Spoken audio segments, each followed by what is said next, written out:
Hello, hello, hello, hello, hello. Welcome, welcome, welcome, welcome, welcome. Working out the bugs still. It's been a long time. Make sure everything sounds good.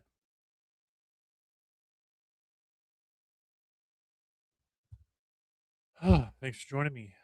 Those that are already here, it's been a long time. Again, just give me a second. Just kind of making sure everything is. I haven't done a video and I don't even know how long. Let's make sure.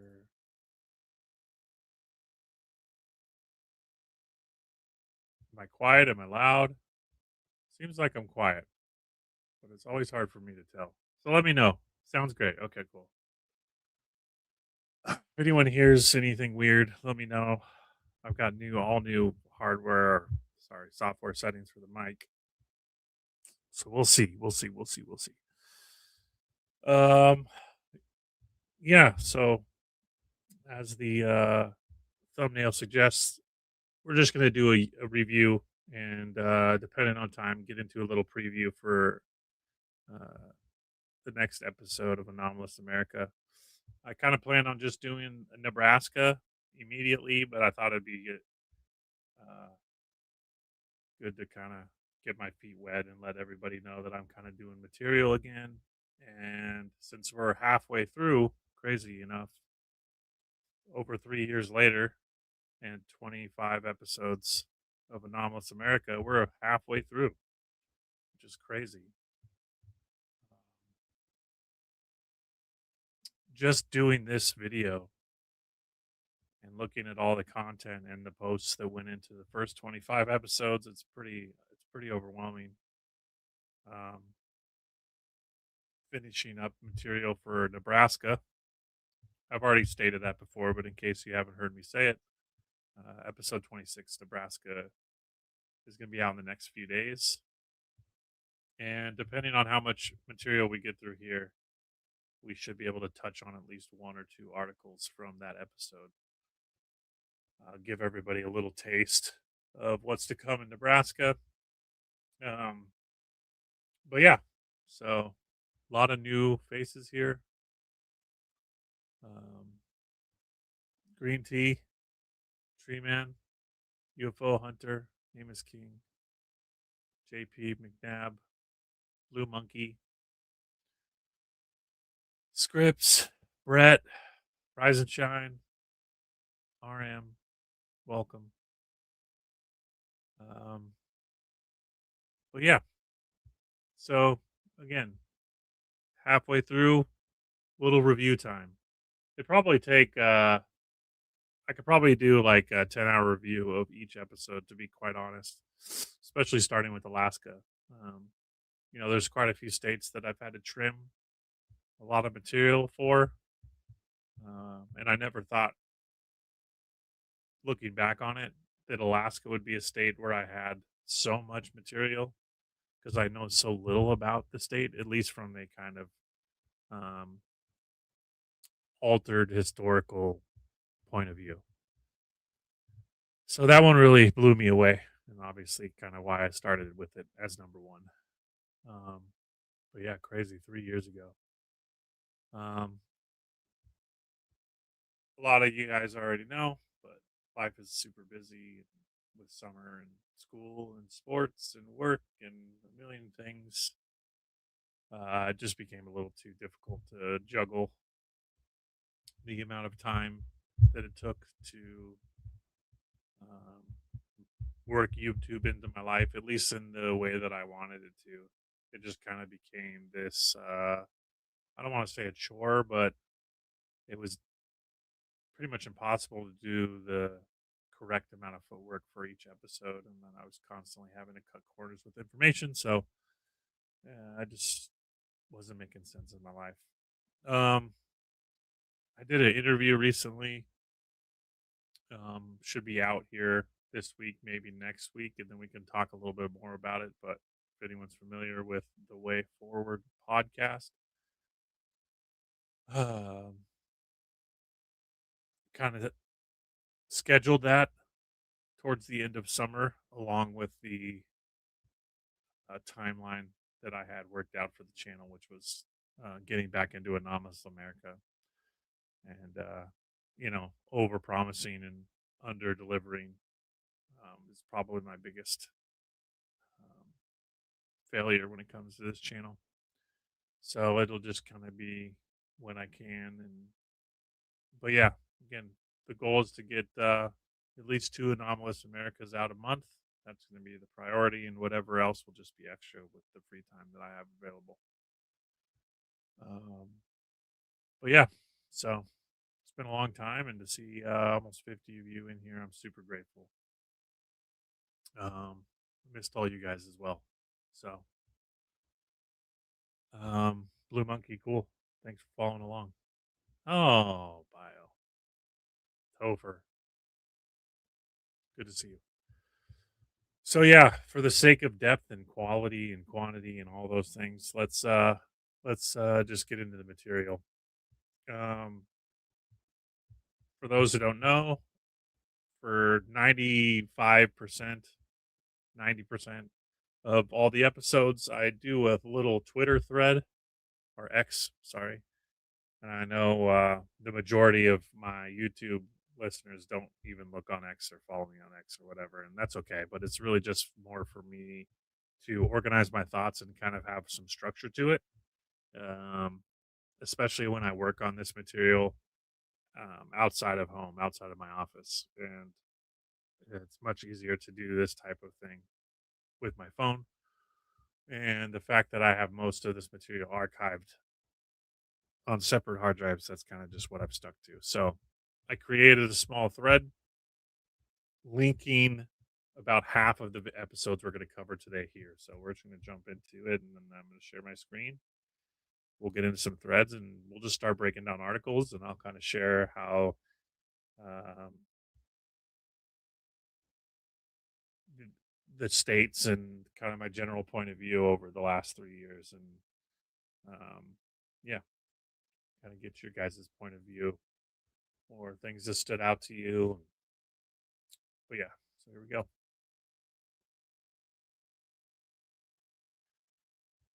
All right, let's get rid of me. Full screen. I'll put this in the box down below. If you do, you don't have to have a Twitter or X. I hate doing that.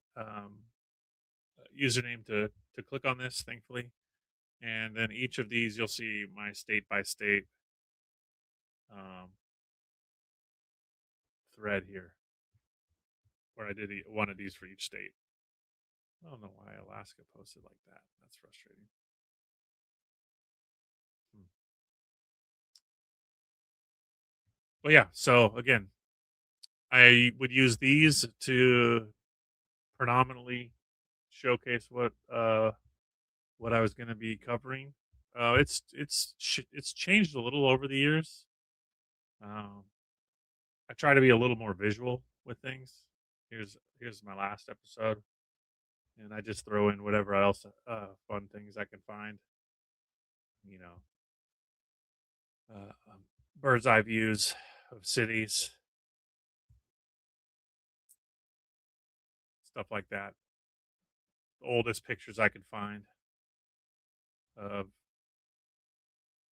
the states.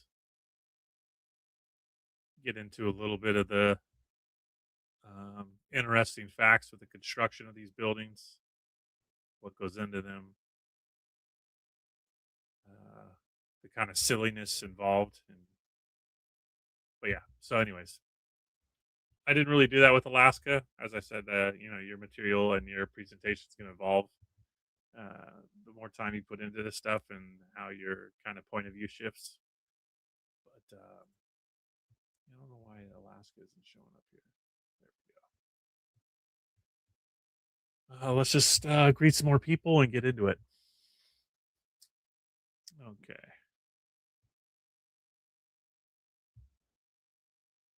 Honky Tonk, Tennessee. Welcome. Thanks again from Sand to Soil. Microphone setting is making your voice low and then normal and then low. Let's see if I can adjust that real quick.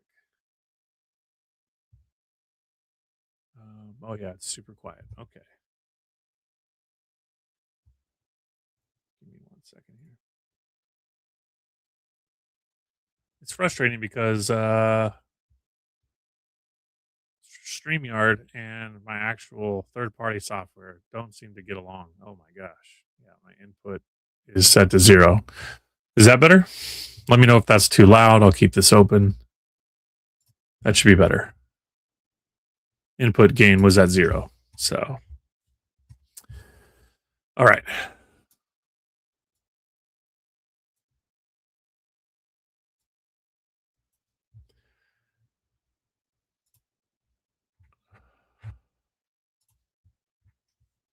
So, yeah, here we go. I made shorter videos and I used to clip this stuff a lot. Loud is good. Okay. Way better. Cool. Much better. Awesome. Little loud. All right. Well, I put input to 50. So that was probably too big of a hike, but loud is good. So we'll just go down slightly. Um,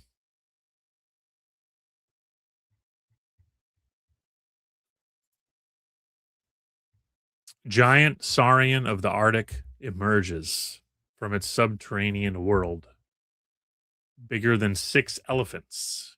An apocalyptic site, Alaska, 1928. And again, for time's sake, I'm going to be jumping around, skipping ahead. But yeah, this is again for anybody who wants more material or deeper in depths. For probably the first like 10 episodes of Anomalous America, I clipped a lot of the really standout ones into shorter videos. You can find those in Anomalous America clips. And again, the articles are in these threads that I have online. So, prehistoric beast seen. Siberians report terrible monster believed to live in the newly discovered Tursky Range. Gigantic prehistoric creature that once hunted over Alaska, now exciting Russian savants. So again, I'm just going to kind of skip around. So, as big as 10 elephants, it paused like a hurricane across the frozen, or passed across the frozen river, smashing immense blocks of thick ice into the air. Its long bristles were covered with hair, frost, and its immense red eyes flamed in the twilight. The monster held in its mouth a caribou of close to 700 pounds while it careened at 20 miles per hour. Gigantic prehistoric creature that is now again exciting Russian sportsmen and scientists, along with the discovery of an unsuspected mountain range in northeastern Siberia, which may be its home. Maps of Siberia will have to be changed by this discovery. Only yesterday, of this newly named Chersky Range, 625 miles long, 180 miles wide, and covering the area greater than the Caucasus. It has been found by the explorer Obruchev, sent by Soviet government in 1926 to investigate the unknown regions beyond Yakutsk, east of the river Lena. This was probably the last great mountain range remaining to be discovered on the globe.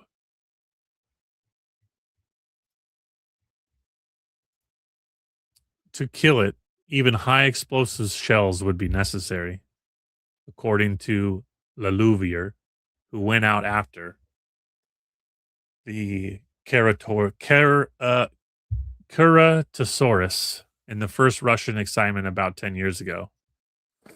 The Unkillable, along with Prince Sifosi, Borghese, and Goddard, had done Paris be king in especially constructed motor cars. Another great sportsman. So again, I'm going to jump around, but I cover this in my antediluvian survivors playlist. Recommend that one a lot. 7 videos um, talking about the kind of big game hunting that was going on in the 1800s and early 1900s. Kind of changeover um, animals, monsters, whatever you want to call them, that were being hunted all around the globe. Um, in its rage, the Ceratosaur in his rage and photographed him when he kicked an avalanche of rocks close to their hands. And it had a caribou in its mouth that weighed nearly 700 pounds. Again, this is an estimate. Last night, Grant, myself, and the Indians went after 3 moose, he said. Suddenly, the male moose let out a howl, and off they went at breakneck speed. What could it be? At the moose leak, we saw the progile, fresh in the mud, was the print of a gigantic body. The belly made a gully 4 feet deep, 5 feet long, and perhaps 20 feet wide. 4 vast feet, nearly 2 yards across, had made a lot of prints. Horrifyingly above all was a pile of greenish wine colored manure, smoking fresh, 3 cubic yards wide. Excrement of no possible living animal and not produced by digestion of vegetable matter. Monster arrives. At noon, we had given up expecting anything when down came suddenly an avalanche of rocks amid such roaring and snorting that made the earth tremble, and we saw it, a ceratosaur. While the collie is an apocalyptic sight, the prehistoric thing, black, bulky, bulkier than 6 elephants, anyhow, lurched down the ravine beyond us, sweeping rocks aside like pebbles. We stood petrified. The ceratosaur of the Arctic Circle, babbled Father Lavinu. In full daylight, you have seen the Eiffel Tower, so I have seen the monster of the Jurassic times. From its hairy belly hung clobs of mud as big as 10-year-old children. When the story got to Russia and was confirmed by Siberian native hunters, the monster disappeared from Alaska. The Duke of Westminster combination never got at it. So again, I've talked about this in other episodes too, that you had all kinds of royalty and dukes and princes and all kinds of people that were part of these groups of big game hunters, presidents. Uh, yeah, it's quite interesting. A lot of Masons. Appearing soon after in Siberia, it would seem to travel back and forth across the Bering Strait when the ice is thick enough between the islands. The mountain range may be its home. The prehistoric monster actually sleeps for 10-year periods, being an astounding sole survivor in this manner. But today, the Russians believe that the thing takes refuge in the rural home in the hitherto unknown Chersky range of mountains just discovered. Official explorers sent into unknown Siberia by the Soviets. The Chersky Range, greater in area than the Caucasus, lies between East Siberia and the Pacific coast, adjoining Alaska, and is again reported by the Siberian natives just as the Chersky Mountains are discovered. This is the article in the paper. Super interesting. Hairy reptiles. It's not the first time. Um, I have another good one from Iowa where it's described as reptilian in nature, but hair with large hair, huge bristly hair covered. But yeah, one of my favorites. Again, check out the playlist I mentioned earlier if you want a little bit more information on that. Antediluvian survivors, big game hunting. 3 or 4 states from now, we'll go back through another article that I have off the top of my head, where we'll talk more about presidents hunting big game and what they thought about it. Really interesting, right? Where and how and what time could these creatures have been from? Super crazy question with no answers. Tropical Valley found. And again, some of my favorites I'll go deeper into and read more, and other ones I'll just kind of read these short abbreviations. Tropical Valley found in Alaska. Alaska, 1924. Prospectors stumble into a broad valley where mammoth trees, beautiful flowers, and wild game abound. Subterranean fires, tropical climate, thousands of wildflowers, every kind of game was seen. In the episode, I talk about that there is more than one of these that have been found. They chalk it up that there's some kind of steam or lava heating the ground underneath, but this is in, the tundra part of northern Alaska, and they're finding these tropical paradise places um, in the middle of Alaska. And it's not just one. Again, I believe I covered two distinct ones, but there were a few. Discovered by wire drag. Discovery by survey party off the coast of Alaska. Pyramidal rock rises 600 feet from the bottom and only 17 feet from the surface. Rock walls are nearly perpendicular. 21 other rock pinnacles are revealed. Um, yeah, the article goes a little more into depth about this, but um,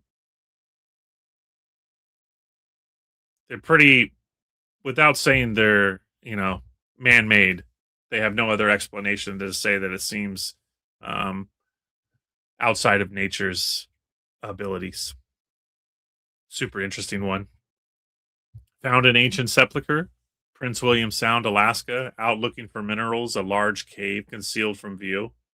Astonished to find there 14 wooden canoes, each containing a mummified corpse, covered by stone slabs. A big mystery to the natives. So, yeah, the Inuit had no recollection of this, no stories amongst their ancestors. Um,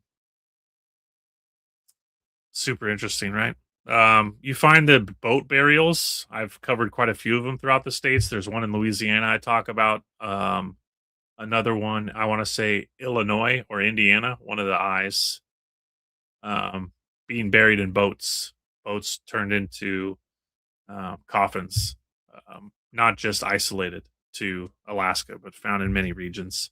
I know there's been a few in Ireland and Scotland and Italy. Um, Interesting, though. Strange creature of the ice, lizard like animal, 42 feet long, encased in ice, swept down to beach and released from icy prison in perfect condition. Heavy coat of red fur. So, again, more correlations with the previous article that I talked about, but this, instead of it being encased in ice, the other one was alive. Similar dimensions and a lizard-like creature encased in fur. So kind of just strengthening the previous article. Short, but a good one. Alaska flowers reveal prehistoric villages. Flowers that bloom in Alaska can help explorers detect prehistoric American villages hidden underground. Botanic clue in rediscovering the past. Locating of these sites. Hundreds of these sites. Uh, in the in the video in the Alaska episode, I cover the Aleutian Islands, and they never found a single island that didn't have some kind of buried um, civilization, towns. I don't want to say city because that's probably a little too big of a jump, but buried dwellings. The whole Aleutian chain covered. Very interesting. Hundreds of sites. Distinct traces of the mound builders in Alaska. The evidences are unmistakable. Perfect conical blocks of granite. So the conical mounds are very special. Um, Alaska has the most by far. Remember, conical, I talk about this as we get closer to the Mississippi Valley and Missouri Valley. Conical mounds are very rare. I mean, obviously, there's many of them, but they are rare. Um, and you find a lot of them, again, going back to what I talked about, the canoe burials. You find a lot of conical tombs or mounds in Italy. So, very interesting correlations here. And you'll see again as we get a little farther along the connections with Europe are really quite interesting. Stellium, good to see you. Thanks for tuning in. What time is it there? 9 hours ahead. Holy smokes! Old World Micmac, long time no see. Good to see you guys. OIC, greetings. And again, thanks for being here, guys. 60 plus. I mean, that's a blessing. 5 people would be a blessing. Again, it's been, what has it been? It's been like half a year, close to it, since I've done anything. I've kind of already touched on it. I won't say anything else. Just, prioritizing family and a lot of other things. But I do want to get back into this and finish this. This has been a really pivotal part of my life, YouTube, and just the last few years and how it all kind of has equated over time. And this Anomalous America series is uh, really precious to me. So I want to give it its due. So again, as I stated earlier, in case you hadn't heard, um, over promising, under delivering, something I'm good at. So I'm gonna try to avoid that. But 2 videos a month is my goal right now. And if I can do more, I will.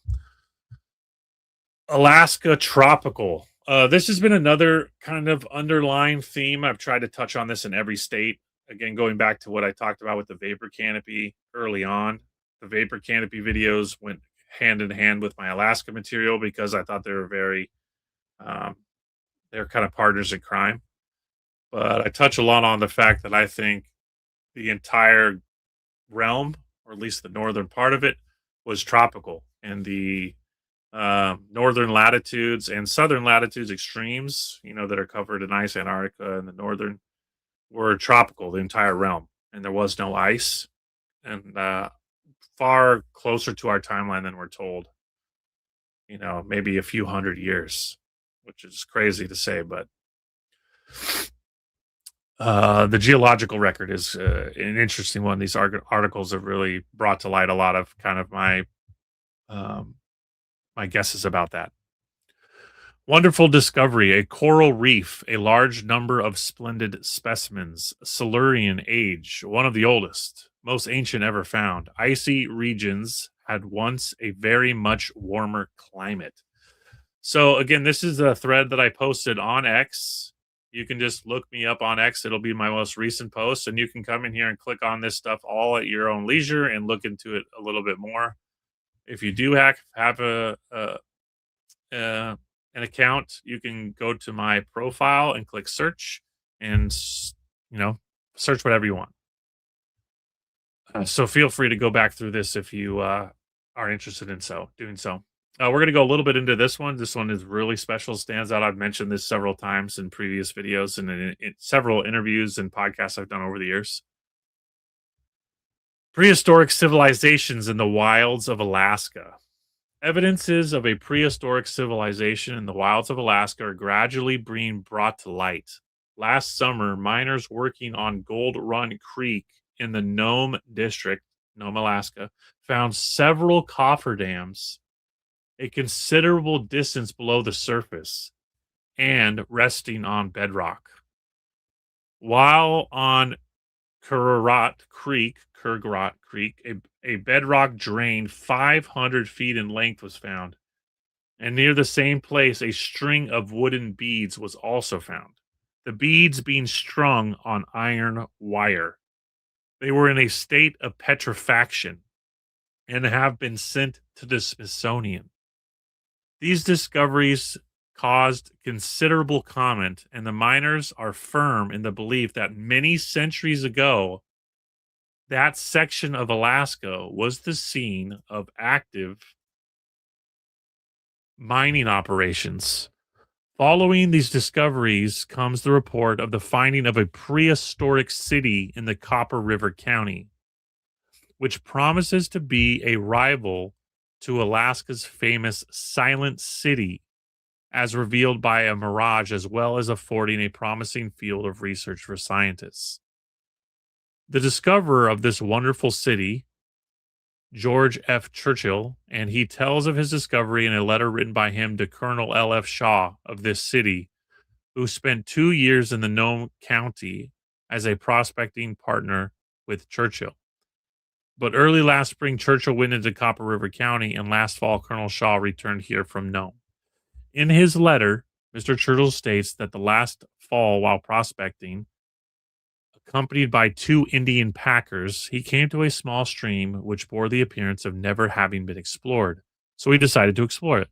After ascending the stream in a small canoe, a considerable distance, it narrowed in between high cliffs and shot with dizzy swiftness down the gulches, making it necessary to tow the canoe by means of a line. For many days they toiled before the range of cliffs and mountains were passed, and when this was accomplished, the river broadened and the country became more level. The banks were well wooded and game was plentiful. After several days' travel in this level country, a range of mountains was sighted, which was reached with much difficulty. After resting for a few days, Churchill decided to ascend one of the high peaks and view the surroundings. And he was amply rewarded. In one of the valleys, he saw some fantastic arrangement of ice and snow, which had formed in the shape of a city, which led him to investigate. He descended the mountain, and after a few hours' travel, reached the outskirts of the mysterious city. To his amazement, he found that the place was laid out in streets and blocks of strange looking buildings which resembled mosques and towers. The whole seemed to be of solid ice, but a series of blows from a prospecting pick on one of the walls disclosed that beneath the ice covering was some sort of building material, which appeared to be wood, but it was of a stone like hardness, apparently in a state of petrifaction. The silence around the place was something ghostly. Not the slightest sound broke the awful stillness. The streets in many places were blocked with huge masses of ice. During the brief investigation, the Indian packers became stricken with terror, and when Churchill signified in his intention of continuing his investigations, the Indians rebelled and started to return to the Christia- Chistashima, I don't know, county. Remonstrances availed nothing, and as Churchill did not wish to be left alone as winter was approaching, he gave up further exploration for this strange find, but states that during the coming season he will organize an expedition and return to the city of ice and snow. And he feels confident that he will establish the fact that the wilds of Alaska were once inhabited by a civilized class of people, and also that what is now a region of snow and ice was once a tropical climate. Just an incredible one, right? Now, as I've stated so many times before, you take this article out of context, you read something like this once, it's like, okay, well, nothing ever come of it. There's never an article written about it again. But piecing together, 10s, 20s, 30, 40s of these per state over the course of several years, as I've done now, and we'll get into a few more here, it seems quite uh, obvious to me that these so-called um, northern latitudes were once densely populated. A mogul magnet, 1902. Man in search of a giant lodestone in Alaska. The ship's machinery refused to work. The steam died, but the ship continued to gain speed, 270 knots per hour. I saw a mountain of dark color near the pole. Nothing could be done to avoid the disaster. Again, I have a whole video on this article. Um, so I'm not going to go too in depth just because I'm spending a lot of time reading a lot more of these articles. And we're 30 plus minutes in, and I've still got a few more I want to touch on in state number one. So, yeah, if you want more, again, uh, check the post on X or look at the short video I have on my channel. Uh, did you do the way forward in studio? No, Stellium, I did not. Um, I did not. I couldn't do it in person. Um, I'm expecting my fourth son, and my wife is having some pregnancy complications. So, me being out of town is out of the question. But thank you for asking. I wish I could have. Someday that'll be in the cards, but right now it's not. Um, what else did I miss? There are conical stone dwellings in Italy near Bari. We visited last year. Very old and still inhabited. From sand to soil. Thank you so much. Yeah, I've covered some of the cool Etruscan, they're labeled Etruscan tombs in Italy and how much they resemble mounds in North America as well as Central America.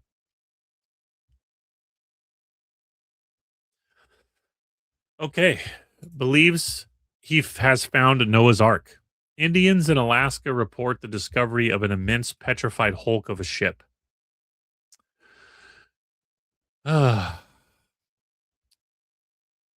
Okay, YM the secretary of Sagui YMCA has returned from the interior of Alaska, where he talked with Indians whose statements he believes fully confirm previous reports that the Indians of Lower Yukon have discovered an immense petrified ship on Porcupine River near the Arctic Circle, north of Rampart, Alaska. Secretary Reed talked with the Indians, who convinced him that they saw the great boat, which is lying partly upon its side. When asked regarding its size, they traced its dimensions on the ground, indicating a length of 1,200 feet. The Indians stated that everything connected with the boat was petrified. Among the things inside of it was a large safe or chest. Thinking there might be something inside, they rolled it out of the ship and down the mountainside using levers and skids for their purpose. They thought it might break open, but they were disappointed, for while the chest was hollow, it remained intact. The Indians finally became convinced that the whole contrivance was something connected with the Holy Spirit, so they left, but promised to pilot others there at any time. Indians familiar with the Bible are convinced that the ship is none other than Noah's Ark. That's a good one. Um, I found a few other articles that provide evidence of very large ships, 400 feet, but nothing like this. I mean, that's incredible, 1,200 feet. All right, here's the last one, and then we'll move on.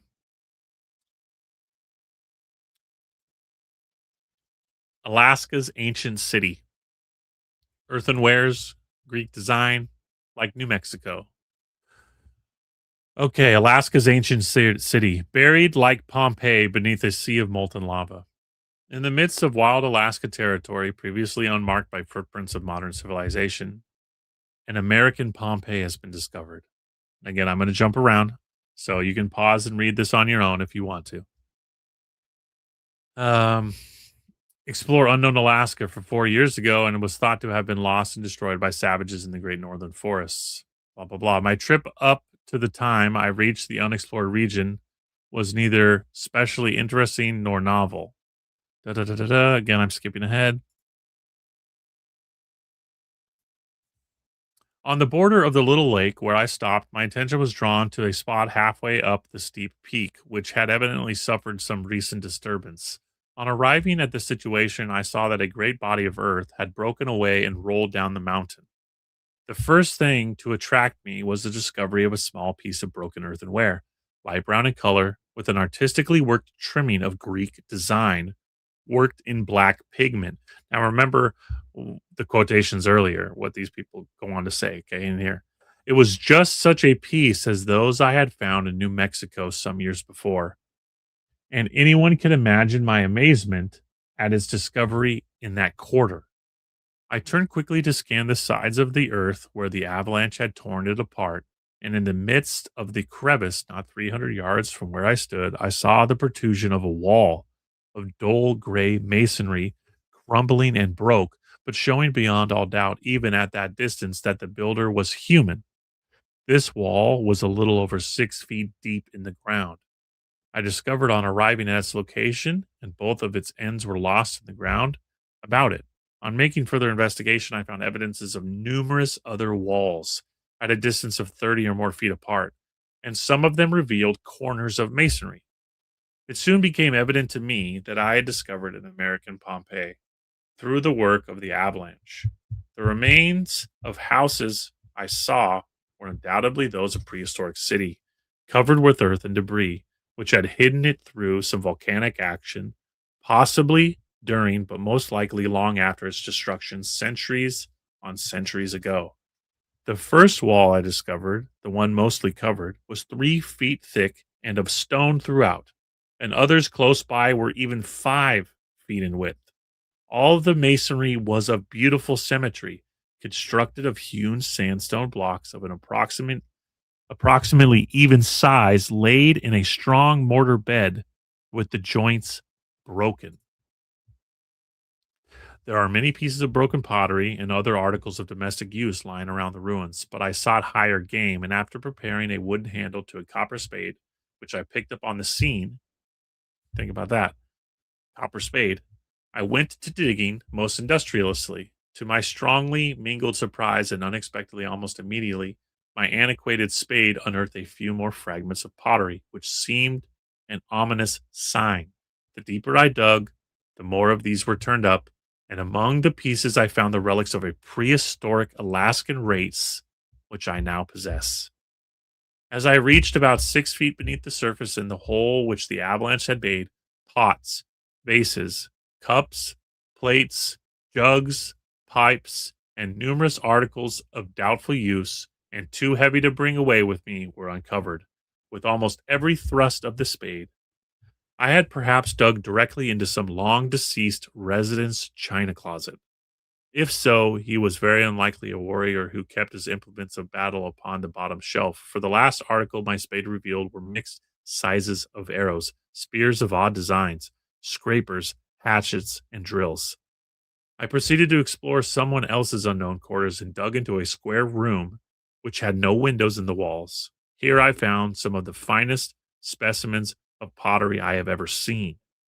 They were beautifully decorated and finished in a way that is a lost art to modern potters. There were many exquisitely shaped jars about 3 feet tall and as perfectly preserved as the china just delivered from the hands of our 19th century potters. Yeah, again, one of my favorites, Alaska. I mean, whew, hiding some incredible things. And that this episode I believe was like 2.5 hours, and I trimmed the episode down from probably 60 or 70 articles to about 20, and I don't even think I got through 20. So, and I keep bringing this up.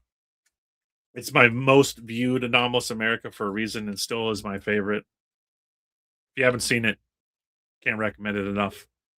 From here, we're gonna hop into Washington. I'm just gonna get something to drink real quick. 80 of you tuning in. It's been a long time. Thank you guys so much. This is anti AI slop. Yeah.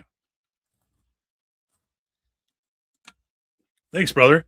Even though I'm using horrible AI generated videos on some of these, or pictures, well, when there's not an actual image, I fancy these, and you can see this is AI 3 years ago. It's come a long ways. Um, but yeah. All right, Washington.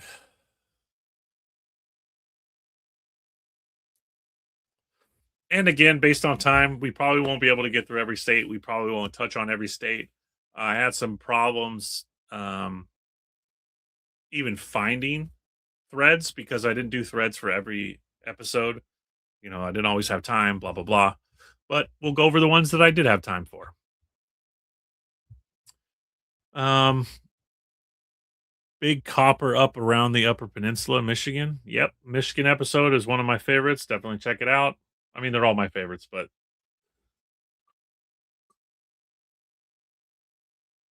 okay. All right, here we go. A great western lake. County in Washington subjected to violent upheavals, volcanic or shrinking of the planet, tropical, Garden of Eden, dismembered pyramids of basalt, entire Indian tribe eaten alive by giant reptile. I managed to find this. This is a map that shows um, essentially a huge chunk of Washington and Oregon and Idaho as a massive lake, which is kind of what they touch on here in this article. So just wanted to share that. Legends make it the home of a monstrous sea serpent. It is 12 miles long and no one has ever sounded its bottom, situated to a deep canyon in Palouse County, Washington. Now, again, as they stated, this is only 12 miles long, but I just wanted to show you that maps, even from the 1700s, show quite a distinct geological representation than we've been given. Okay. Long before mankind ever heard of this little Earth and started its conquest from sea monsters, says the Tacoma Ledger, and the area that is now indistinguished by the name of Toulouse County had been subjected to violent upheavals and radical changes in the topography. A great inland sea rested here for many centuries, and the chemical action of the water enriched the soil simultaneously with leveling the sediment in the form of a vast plain. Internal convulsions, whether from volcanic action or from sinkage of the planet consequent upon the cooling process then going on, perhaps both combined raised the submerged plain high and dry with a steep decline to the westward. So again, often you'll find them speaking um, upon the lands they're viewing as being, set that particular way in the cooling of the earth, whatever. Obviously, we're given billions of years, but in this time frame, they're talking thousands of years. Maybe the biblical timeline is something they're using, but uh, take it with a grain of salt. And then going up, perhaps both combined, raised the submerged plain with a steep decline to the westward. The rushing flood cut the land into ridges and ravines, high bluffs, and lonely rocks being scattered promiscuously in living evidence of the revolution. Now, again, in Washington, I spent a lot of time on this kind of idea of the Washington really holding the scars and the scablands of a incredible flood, or the different geologists use terms like the ice caps that were melting and the thawing of the ice, creating incredible water flows. You know, in this episode, I talk about a book called "The Rocks Don't Lie: Noah's Tomb and the Flood," um, where this author says that the most evidence that exists anywhere in the northern latitudes for Noah's flood exists here in Washington State. Um, but yeah, anyways, the surface thus presents a broken and picturesque scene. Chief among the wonderful products of this prehistoric convulsions and deluges is a canyon over in the northwestern part of Whitman County containing Rock Lake, a sheet of water 12 miles long, about 100 rods wide, bordered by cliffs descending perpendicularly to heights of 1,700 to 2,500 feet. There's even a story that San Francisco, or the area that is San Francisco now, and all the way, up into Northern California and down the California basin, Central Basin, there was a giant inland lake, perhaps connected to the times, when the idea of California being an island was connected. And there's maps only a few hundred years old that show that being a distinct possibility. And material from the 1700s and 1800s spoke of this quite openly. Still widely contested to this day, but there's a lot of evidence that suggests that was certainly a possibility. Um, Gonna skip ahead here. Down at the bottom is a valley, 1 by 3 miles in extent, and covered with the prettiest coat of tropical foliage to be found anywhere. The climate is this in this declivity is a tropical and delightful as that which gives Hawaii an envied fame all over the world. The temperature seldom falls below 60 degrees Fahrenheit and rarely goes above 90. The cold of winter is seemingly unable to reach the level of the valley owing to the internal warmth naturally belonging to a hole so deep. The heat of summer is tempered by the cooling influences of the lake adjoining it. The west end of this little Garden of Eden jumps abruptly over a precipice 100 feet into Rock Lake, and the western end of the lake, 12 miles farther away, finds an outlet through a narrow passageway between hills sloping sharply, as soon breaking into dismembered pyramids of basalt rock. The surface of Rock Lake is not much above sea level, and the unfathomable depth of the water, clear as crystal, connected with the weird soundings, affords a theme for philosophic mediations, not surpassed by the sublime ruggedness of the Alps. An Indian legend of this remarkable lake makes it home of the monstrous sea serpent. The remnants of the red tribes which used to frequent its shores tell their white neighbors that no Indian can venture into the water, either for a bath or a pleasure trip in a canoe, without being swallowed whole by the hideous reptile. And to this day, the Aborigines look upon Rock Lake with the same apprehension that an old time Orthodox ponders over the terrors of purgatory. Their legend declares that an entire tribe was lashed to destruction and eaten not many centuries ago, all to satisfy the greed of this very monster. At another time, during the outbreaks quelled by Cole Steptone in 1858, Steptoe, a band of noble red men, in their efforts to escape the vigilance of Uncle Sam's bluecoats, tried to conceal themselves above the lake in the little paradise, but were overtaken by the great fish, the legend avows, and sent to eternity. Now that again, you know, may sound quite silly, but we've covered quite a few uh, giant snakes, giant sea creatures, um, many getting trapped by these convulsions in inland lakes or inland seas or far upriver.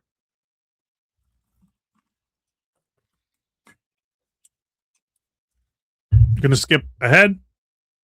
Weird sight seen in a cave in Washington. Gigantic cave in Olympic Mountains, 20 miles long, half a mile wide. Dome ceilings, fresh air. Phosphorus rocks made everything as bright as day.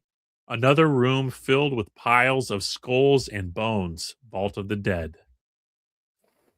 Ancient remains, 1862. A wonderful discovery. Crumbling remains of furnaces are numerous. The walls of a number of large buildings are traceable. Earthen jars filled with gold and silver, coins, shafts, tunnels, walls, roads, an ancient mine, and a wonderful bridge. Again, for those that may just be tuning in, we're doing a quick little review of the first 24 states of Anomalous America. Kind of doing a refresher since I've been away so long. I've probably only done two or three of these in the last year, maybe less, maybe two. And yeah, so again, thanks for tuning in. 80 of you. Appreciate you guys. Thanks for spending your time with me. It's been a long time. Grateful for all of you. Good to be back. Discovery of Tacoma. 1,000 feet deep at South Tacoma, ran into something akin to marshy mud and salt found on the tide flats, many feet thick. Shifting of the Earth's crust, in which several hundred feet of gravel were piled on top of a growing exuberant tropical vegetation. So essentially, what this article goes on to say is that they found a second, like water level, like beach, 1,000 feet below the surface in Tacoma. Tropical foliage all around. I remember they found this very close to the surface in Alaska, and in several states they find tropical vegetation on the surface level or slightly below it. You don't need to go down 1,000 feet, but this is one of the only one of ones I've ever found where um, anybody's even digging to this depth. Whether they were digging a well, which that's far beyond normal well depth, but that's a deep well that the city is boring at South Tacoma.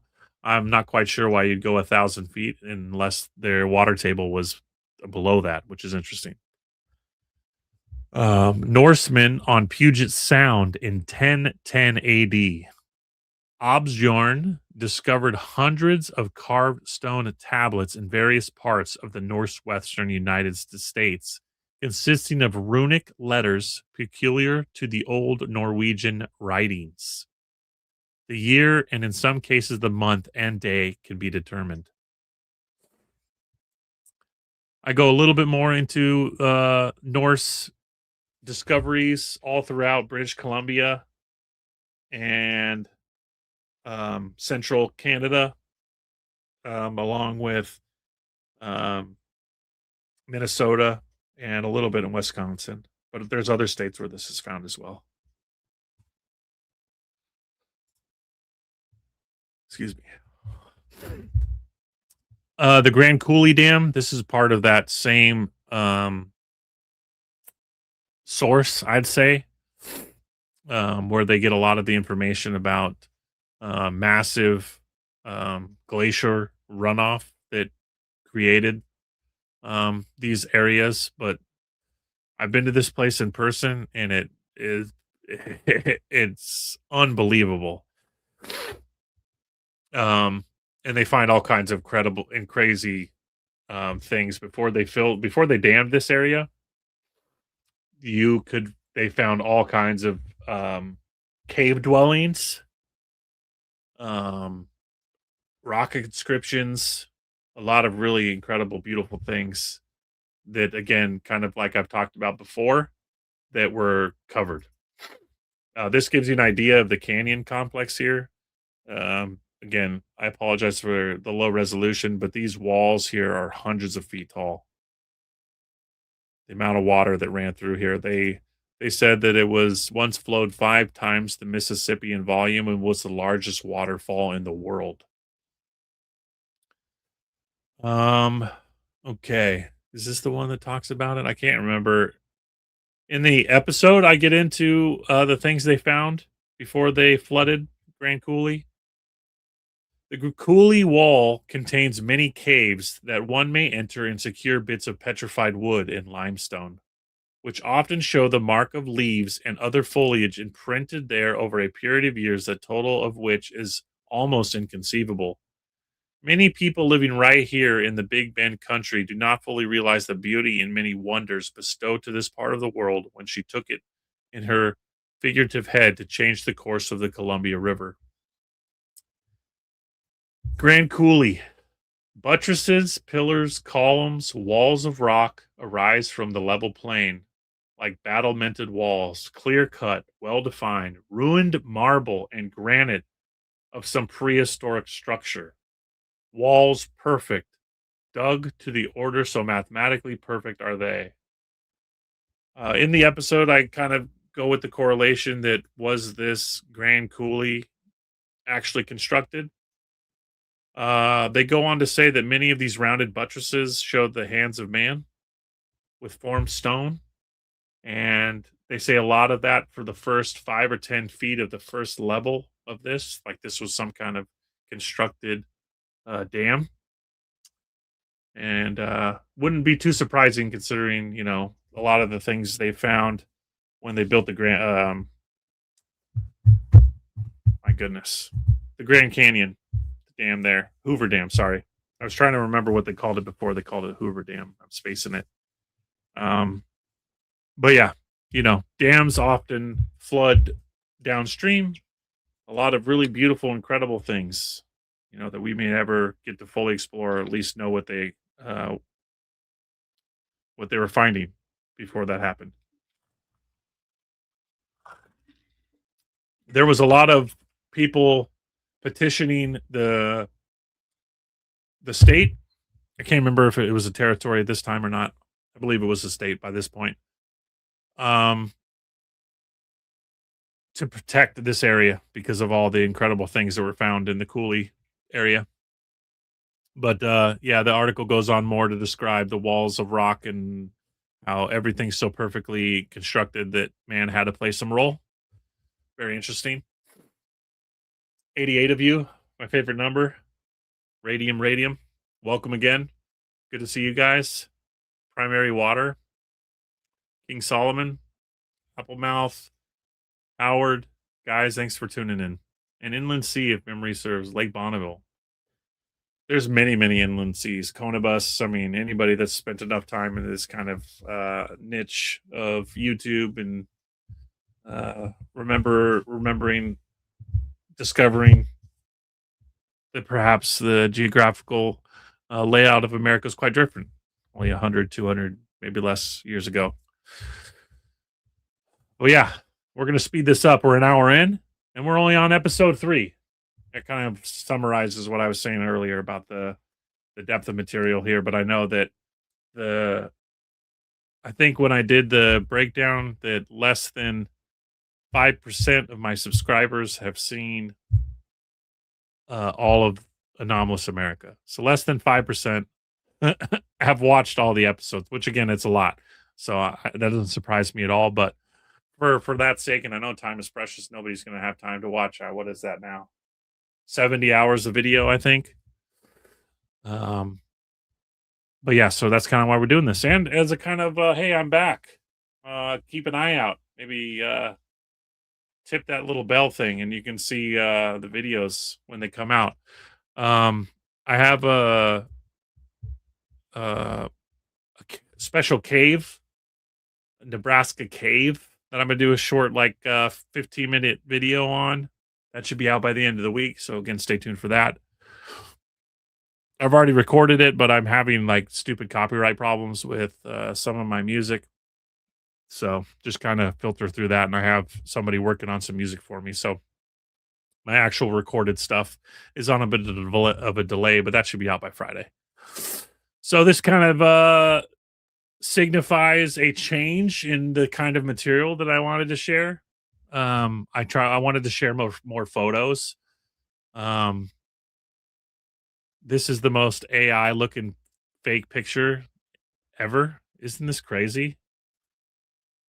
I mean, you can tell that this isn't real, but the whitewashing and the fact that all these people look like cardboard cutouts, who knows? Could just be the camera, but even these um, buildings look cardboard. There's no depth to them. Anyways, so yeah, like I was saying, I wanted to share more photos, and I was so enamored by what the architecture looked like in the 1800s in America and how much of it we lost to these great fires that I wanted to spend a little more time sharing these. And people just like images. Let's be honest. I share a newspaper clipping, gets no engagement. Nobody wants to read, sadly. So here we go. I decided to work some more pictures in.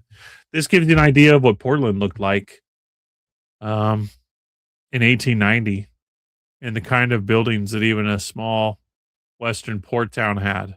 City Hall, incredible. None of these buildings survived. None of these houses survived. Maybe a handful. Incredible. I mean, just look at this town, It's crazy. Not at all what I had told Portland looked like in the 1800s. Quite beautiful. Anyways, the exposition here.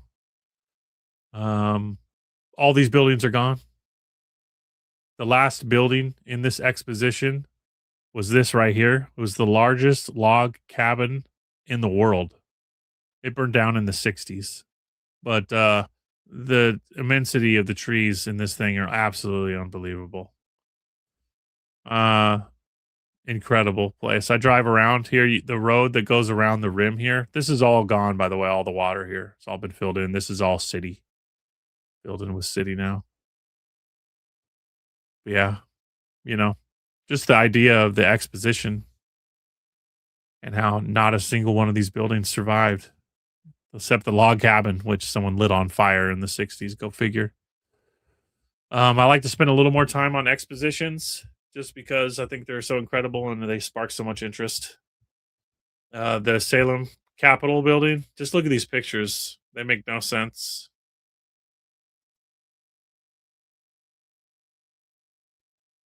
I mean, the population was like under 2,000.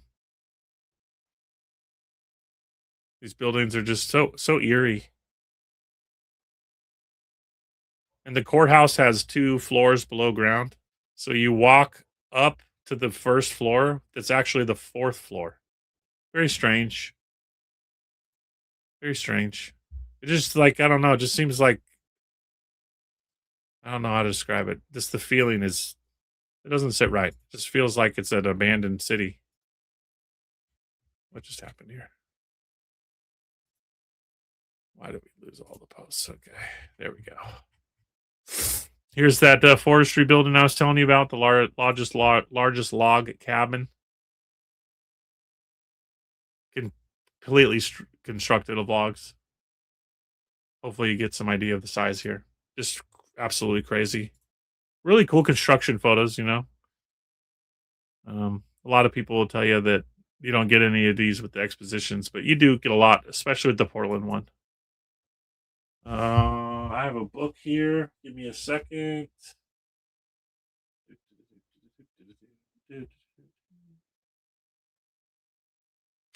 And I can't find it. I have an exposition book for the Portland one with really amazing construction photos, which everyone says they can't find. But anyways, look at these logging these massive trees.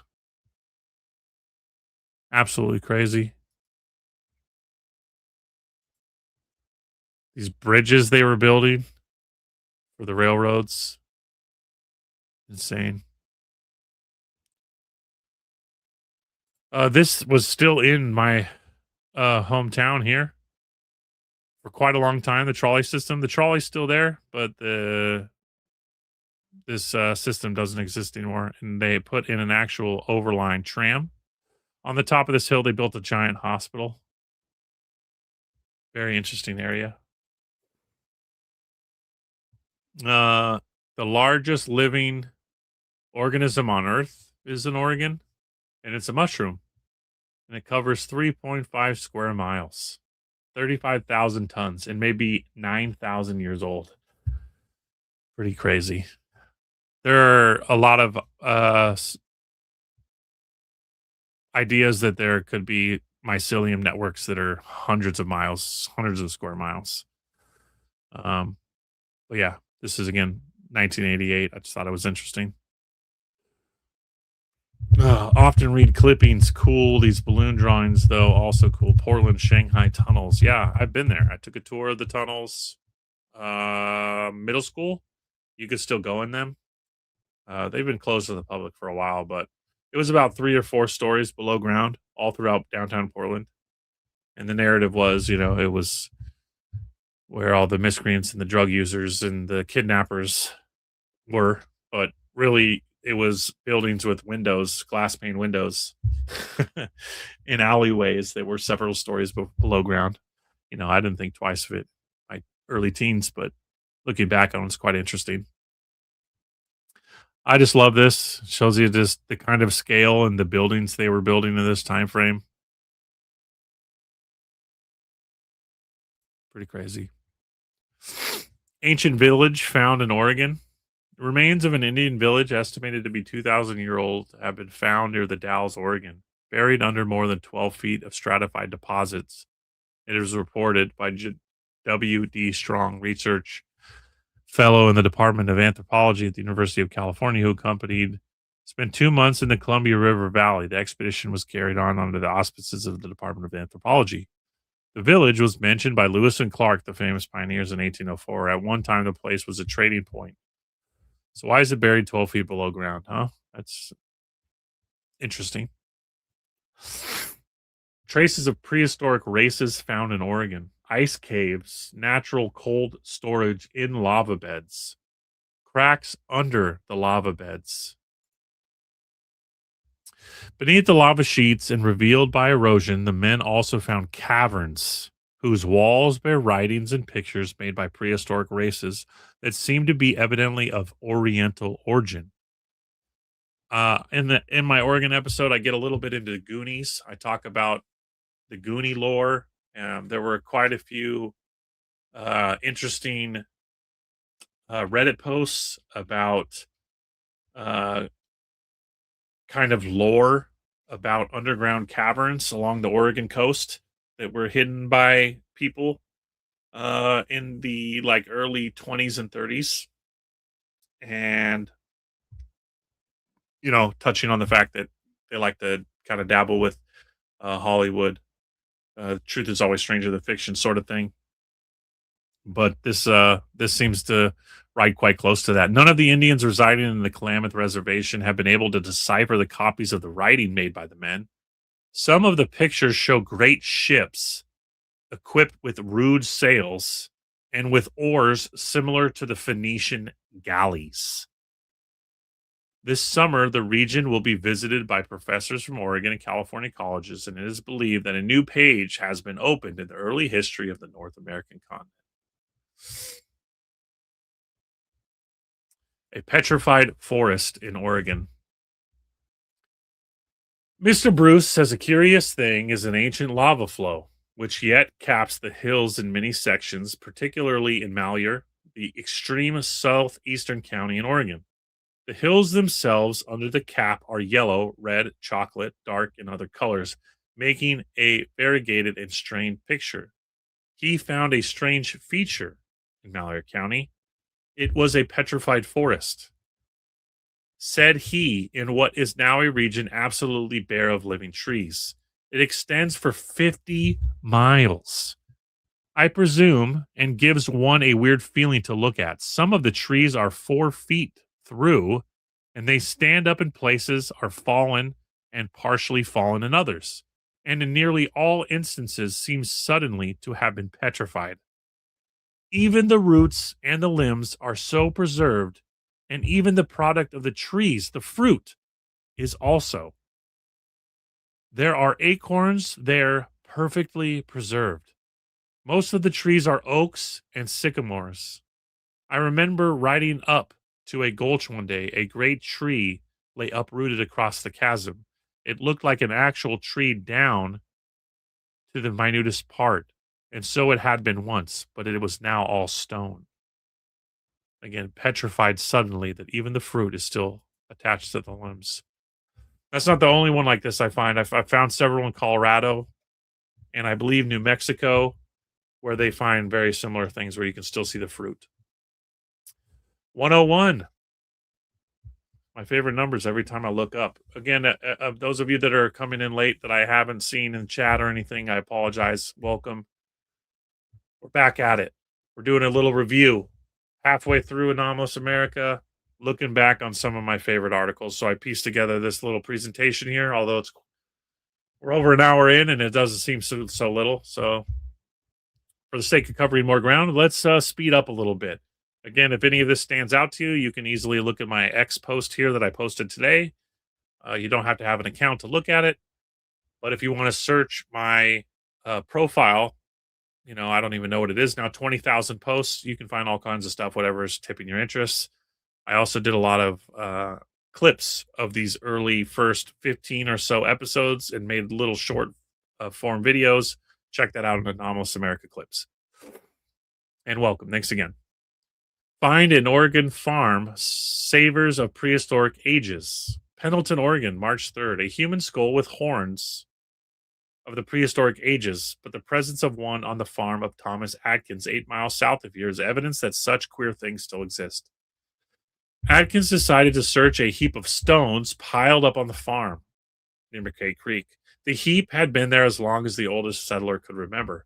Atkins threw aside the pile and found underneath stones built in a grave like form. 3 feet down, a skeleton came to light. It belonged to a short, heavy set being of human species. The back joints were very heavy. The skull contained extremely prominent jawbones with strange wide teeth. This touches on a Tennessee article that seems very similar, where they called it a dwarven race, where the men had prominent jawbones. They were heavy set but short. They had very wide teeth. So it's not the first time I've seen a writing like this. Horns about 2 inches long projected from each side of the head.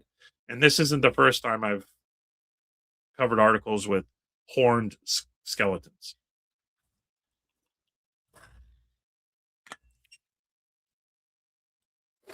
If humans did have horns at some point, it would support the moon worship and bull worship, more so than our curtain bodies. Yeah, it's hard to say, but who knows, right? I just go where the articles lead me and share even the most outlandish things and leave it up to you guys to decide. I like the weird stuff, though. Bring it on, right? Sea beach on a mountain. Remarkable geological discovery made in the mining region of Oregon. A most remarkable discovery has been made by H.C. Perkins, a surveyor, miner, and geologist in the wilds of the Upper Grave Creek Mining District in southern Oregon. Aside from finding a mammoth dike or ledge of of Gossan that carries good values and free gold, he has also discovered an extinct volcanic crater. Below the crater on the mountainside are evidences of an ancient ocean beach. Seashells of all kinds, bones of fish, and remains of many different ocean monsters are abundant. Among the several curiosities found in this region, in this regard, were the vertebrae of a huge sea serpent. This monster, when alive, must have been 50 or more feet in length. Nothing of its nature is known to inhabit the ocean depths. Now, just remember the article we talked about earlier in the Washington episode, right? With the giant sea creature that was eating the Indians. And they all stayed away from this lake because they knew that people had vanished here. The discovery was made in a remote district of the Grave Creek Mountains. Prospectors have passed through the district several times in years past, but all were in search of gold and so paid no attention to the ancient sea beach. With its remains in the old volcano, from a geological standpoint, the discovery is one of the most remarkable ever made in that section. What do we got left here? Okay, one more. Perfect. Prehistoric bones, important geological discovery of remains made in Oregon. The skull, a tooth, and several bones of a Ethereum, a large pig-like creature which roamed the tropical forest. Again, that tropical word. I did my best to work in a tropical, quote, tropical clipping into every state that I possibly could. Is now known as John Day Valley in eastern Oregon, were discovered by a party of geologists from the University of California. The skull of the Ethereum is about the size that of a modern horse. One of the teeth is about 2 inches in diameter and 3 inches long. The geologists also found several bones of the three-toed horse and numerous bones of the rhinoceros, which once lived in eastern Oregon.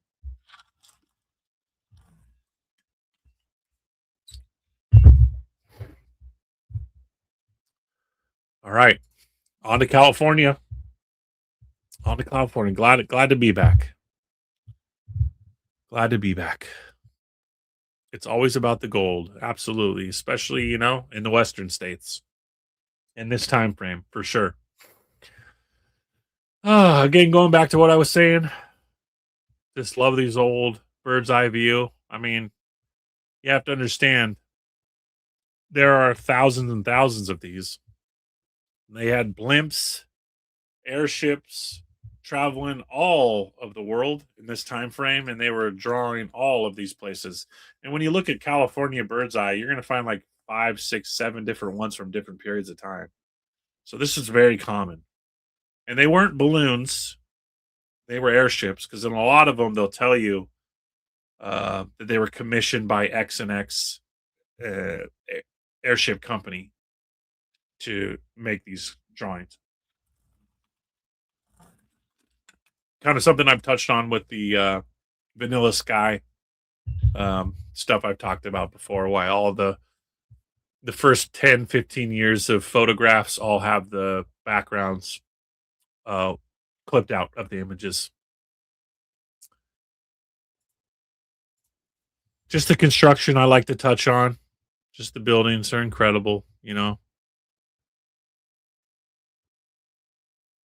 The city layouts, just looking, again, trying to resonate with people from these cities as much as I can, drawing in people that live in California and, you know, even those who haven't have traversed LA, just to give you a kind of travel back in time through these pictures and see what it used to look like. Cool construction photos. Uh, International Pan Pacific International Exposition, really crazy one. The layout here was just remarkable. All the different color lights,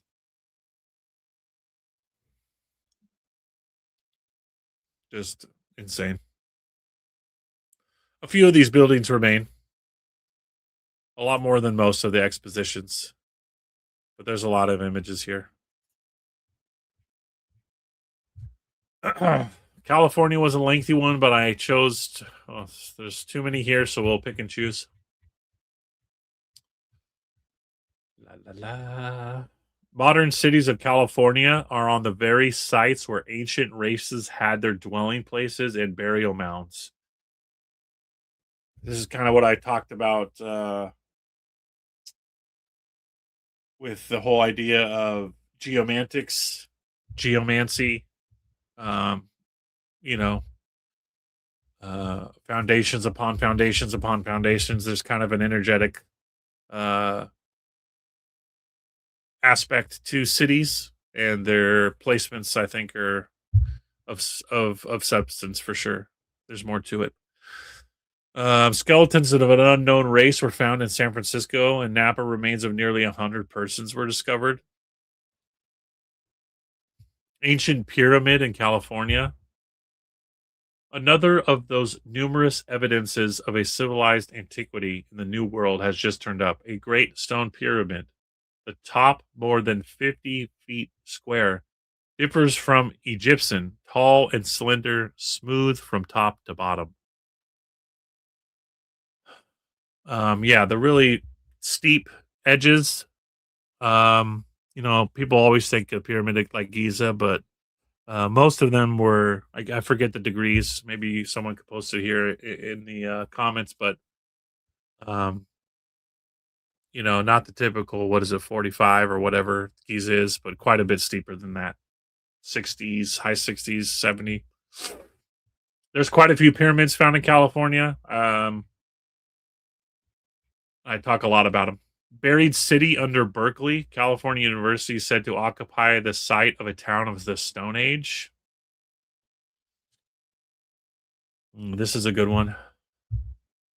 We'll read a little bit more of this one. The Cardiff. Okay, over in Calaveras County, California. Calaveras County, you guys. I could do a whole episode just on Calaveras County and the crazy shit they were pulling out of Calaveras in the 1800s. It's absolutely mind-boggling. But here's my favorite. A huge petrified skeleton of men are said to be quite common. Okay. Also, the bones of yet huger animals on which they used to ride. Judging from the saddles, again, they're finding giant saddles. And this article is so nonchalant. Okay. Again, they're quite common. Skeletons of men are said to be quite common. The mining in California was the most drastic. I mean, obviously, there were mining operations that didn't get as much coverage as California, just because, again, we always think of the 49ers and the massive gold rush that was in California. Really, it was a mining rush all across the western states, but people often think of California when they hear that. But yeah, the water mining in California was absolutely crazy. Back to the article.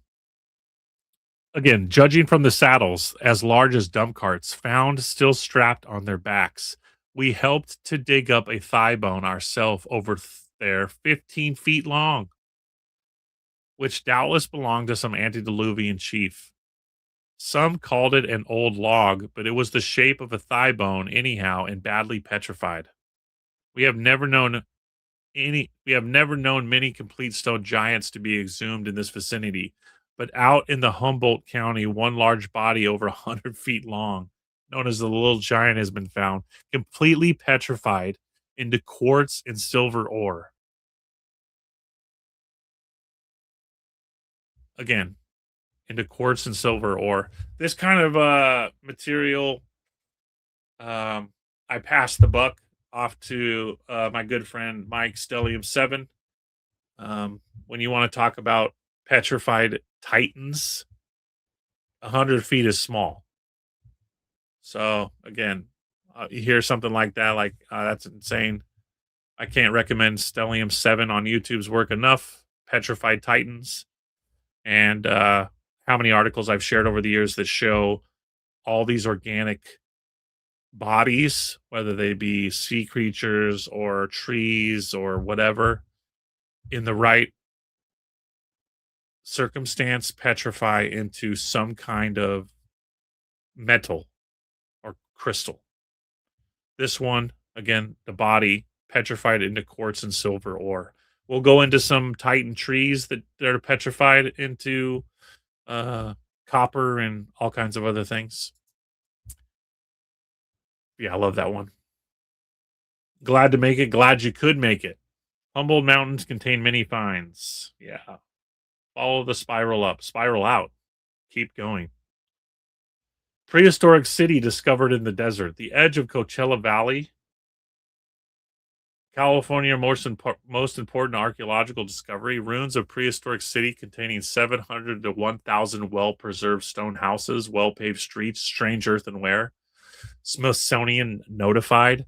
I did a deeper dive into this and did a little video on this, and I talked about this in a live episode where Coachella, the actual music concert, sits about a mile from this place, and the site was completely dug up and destroyed. But some of my viewers found old maps, early 1900s, late 1800s, where you could see the outline of this city still. Again, 700 to 1,000 well preserved stone houses, well paved streets, strange earthenware.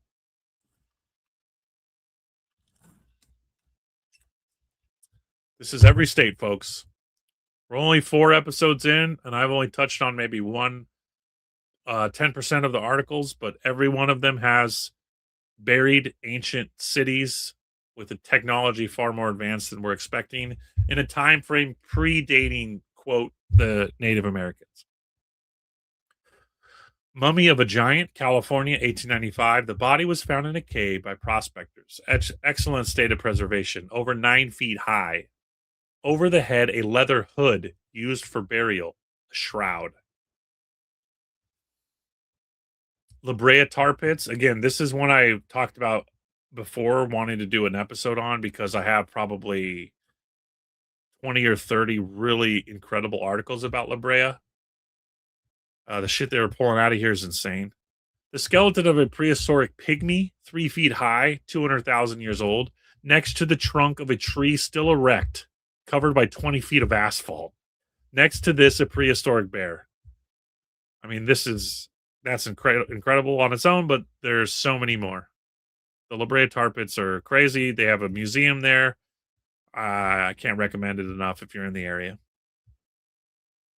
Just remember that 99% of the stuff they pulled out of there isn't even in the museum, but some pretty cool stuff, even still. Prehistoric temple in California. One of the most remarkable monuments in America is in San Luis Obispo County, California. The temple is inside a great rock. Walls are paintings, suns, forts, men, and spears. Indians have no tradition concerning the work. Ancient ruins in California, Santa Cruz. Ancient ruins discovered, buried in a sandhill. 23 chimneys, tops peering above the ground. Stamping on the hill emitted a hollow sound. Vaulted chambers below. Who built these? No one knows. Thousands of years old. With chimneys? I did post a follow up to this. This is again a few years ago that they dug into the side of one of these sand hills and did find um, a fully enclosed stone house with a person they said was petrified in place in like a kitchen. The person was like frozen, turned into stone, standing in place. So whatever happened. Here's another great one, kind of supporting what I just said there, but in another region. An American Pompeii. California has a buried city of skeletons and all, found within 4 feet of the surface. Human bones half petrified in various postures, as though death came suddenly. An ancient race that antedated the Indians. A city engulfed by an eruption. And again, I apologize. For the sake of time, I'm not going to go into the entire articles. I'm just going to kind of read my synopsis here at the top. Hopefully, it inspires some of you to go back and listen to these episodes, and then you can get a little more detailed listen. Ruins of an ancient Californian city. Vast ruins near San Diego Temple, dwellings, stone pyramids, vast ruins. Again, this is near San Diego. I apologize for the stumbling. Temples, dwellings, stone pyramids, 7 within a square mile. Massive granite rings or circular walls, round venerable trees, columns of blocks of hieroglyphics, all speak of some ancient race. Submerged prehistoric settlement, California, 1901. A shrinkage of Tulare Lake uncovered a prehistoric settlement, stone buildings, canals bordered with trees, occupation of an unknown race clearly defined. That was 1901. Antiquities of California. California, again, is another state just like Alaska and so many others that, again, I've had at least 100 articles worth sharing, and I think I probably only got to 30 in that episode, maybe less. Antiquities of California, 1898. An ancient bridge of mason work, an abutment, and arches covered in sand, each spanning not less than 75 or 100 feet. Perfect preservation. Not far, a limestone fort, a cemetery with cone shaped tombstones. There it is again, you guys. From California to Alaska, the same advanced type of construction. I mean, a bridge with arches 75 or 100 feet. And again, the cone shaped tombstone, 6 to 8 feet. Drilled gold beads, 1898. Prehistoric America, 1875. A California city 180,000 years old, a human settlement near town of Cherokee. Numerous stone mortars found undisturbed. Subaqueous formations under volcanic rock of Table Mountain. 40 feet below the surface, ancient beach where mortars stood. 40 feet below the surface, a city found. California wheat, 1879. Long-eared wheat indigenous to California. Syrian wheat esteemed throughout Asia. In other words, 7-bladed ears mentioned in scriptures are those doubtless. This identity, a further proof that California was the Ophir of King Solomon.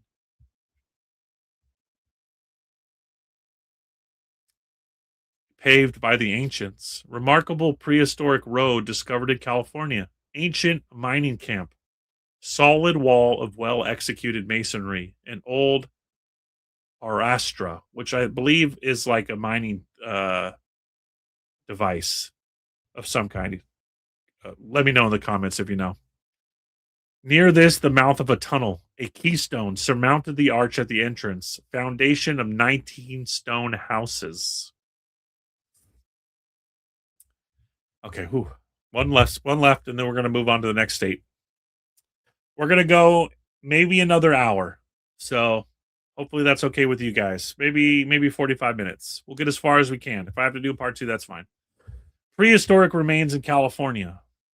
A piece of oak fossilized, artificially cut, found in South Fork Tunnel.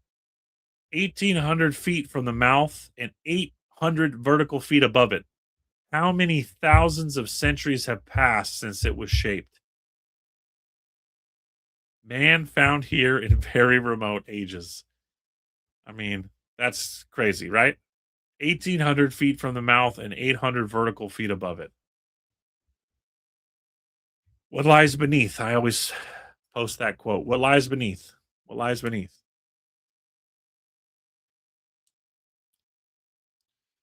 All the stone walls through Sonoma, Napa, Marin counties. Indeed. Check out the Kentucky Historical Association. Plumbed all the old world with Michigan copper. History is like an onion. Well said, Peter. Don't forget to like. Thanks, McMac. Can always count on you to join my streams. I appreciate it, man. Thanks for sticking with me so long. All right, Arizona.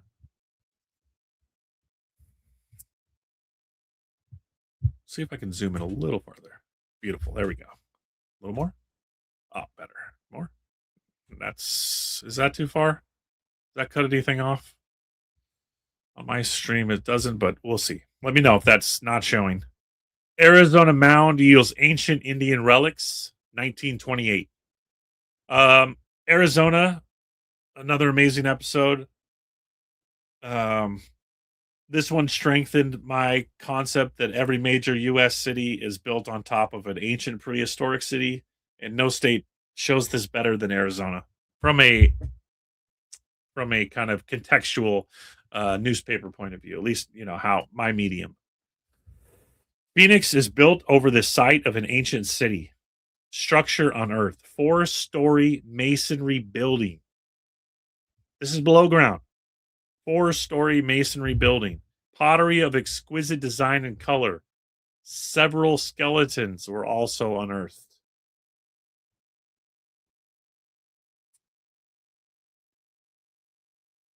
A artificial metropolis. Excavation of mounds in Arizona. Unveiling the ruins of many ancient cities. Okay, so this was one of the first places where I started to talk. Although I kind of mentioned it in Alaska, this is where I really started to kind of unravel the whole concept that these mounds, these burial mounds, weren't always burial mounds. Not one's not like the other. That many of them, like I had stated, Santa Cruz one kind of touched on this too, was that they're actually the top of buried cities. Unveiling the ruins of many ancient cities, one metropolis traced for 3 or 4 miles, 40 or 50 huge structures, houses big enough for 3 to 400 each. In a large structure, bodies of aged men were found. Again, a metropolis, 40 or 50 huge structures, big enough for 3 to 400. Bodies found within them. Put together so perfectly, cement wasn't even used. Temple. Fireplace in each. Man, some of these I haven't read in a long time, so it really just kind of makes my hair stand up. Just going back and reading when I first found some of these, and yeah, it's bringing up good memories. Underground Village, 1884. Explorations in Arizona came across an underground village of 65 dwellings near the summit of the volcanic foothills San Juan region, occupied 2,000 years ago. This just makes me think of that Arizona or the Alaska one, right? Same idea, except he's in the middle of Alaska, you know, snow capped mountains where, an earthquake or a landslide exposed this city up on this hill. Same type of idea. An underground village. Finding a buried city. Laborers digging extension to Santa Cruz Canal came upon old Aztec city 20 feet below the surface. Wonderfully preserved. Triangular buildings 300 feet by 200 feet.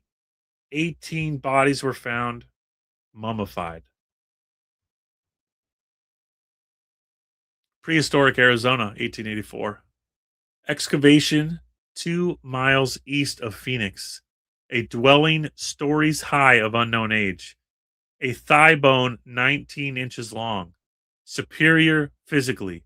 Crucibles, furnaces, children's toys. A seashell inlaid with stone. A handprint twice the size of the present day. Find mummified dogs in Arizona, 1933. Mummified dogs found buried beside the bodies of ancient residents, 2500 BC. What does this make you think of? Where else were they mummifying their animals? Well, mummified animals have been found all over on all continents, but most of them are found in the Giza area. They found a few in Peru. They found uh, jaguars in Mexico and Central America. So it's not the first time. Horses. Scythian burials had horses.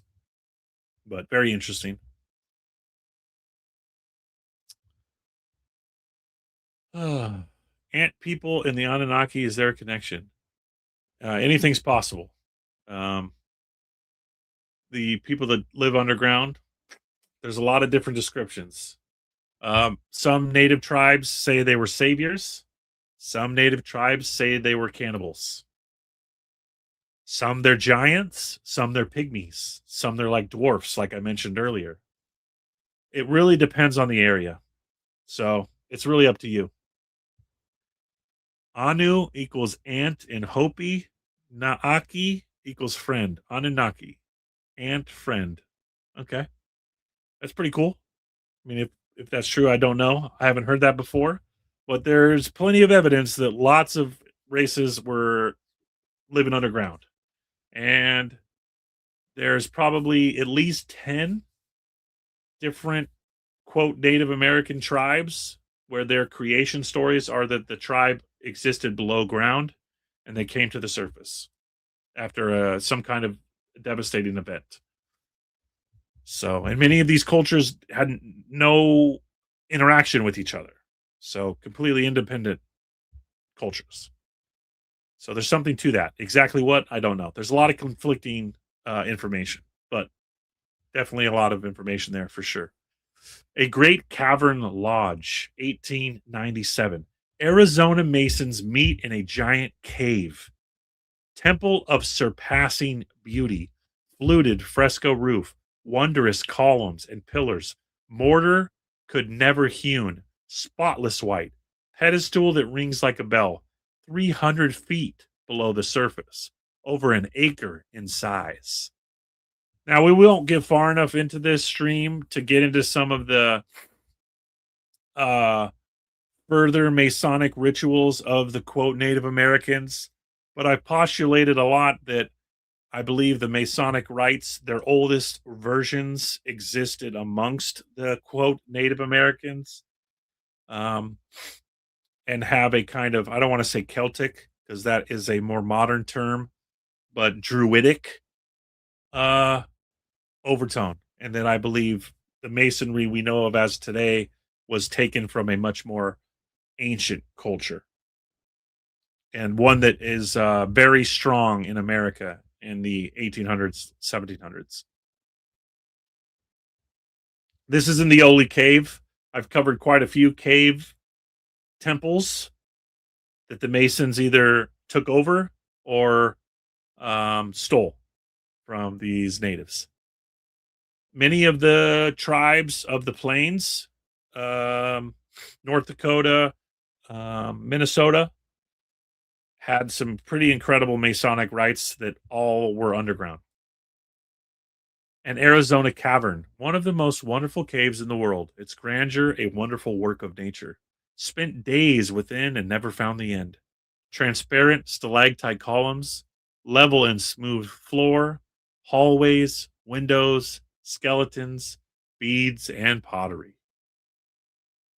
Welsh, certainly, yeah, yeah. Okay. Christine. Hi, Ben. Missed you after your America's episodes. I've told so many people about you in different posts through the years. Last time I watched you, you were with your little one coming in. Oh, yeah. Well, thanks for tuning back in. I appreciate it. And yeah, it's when you got three little ones running around, especially boys, getting them to stay out of the room is can be a chore, but not doesn't bother me too much. Buried Cities, 1899. Great Ruins, a Forgotten Race. Earthquakes killed many. Americans know little. Government does not care. More than half a dozen cities, trees, and stone brought from far off. Canals, the oldest known in the civilized world. Yeah, so the Arizona Canal System, again, I go over this a little bit more in the episode. Are incredible. And there was more miles of canals in Arizona than anywhere else in the Americas. Um, and the ingenuity and advancedness and complexity of these canals was unbelievable.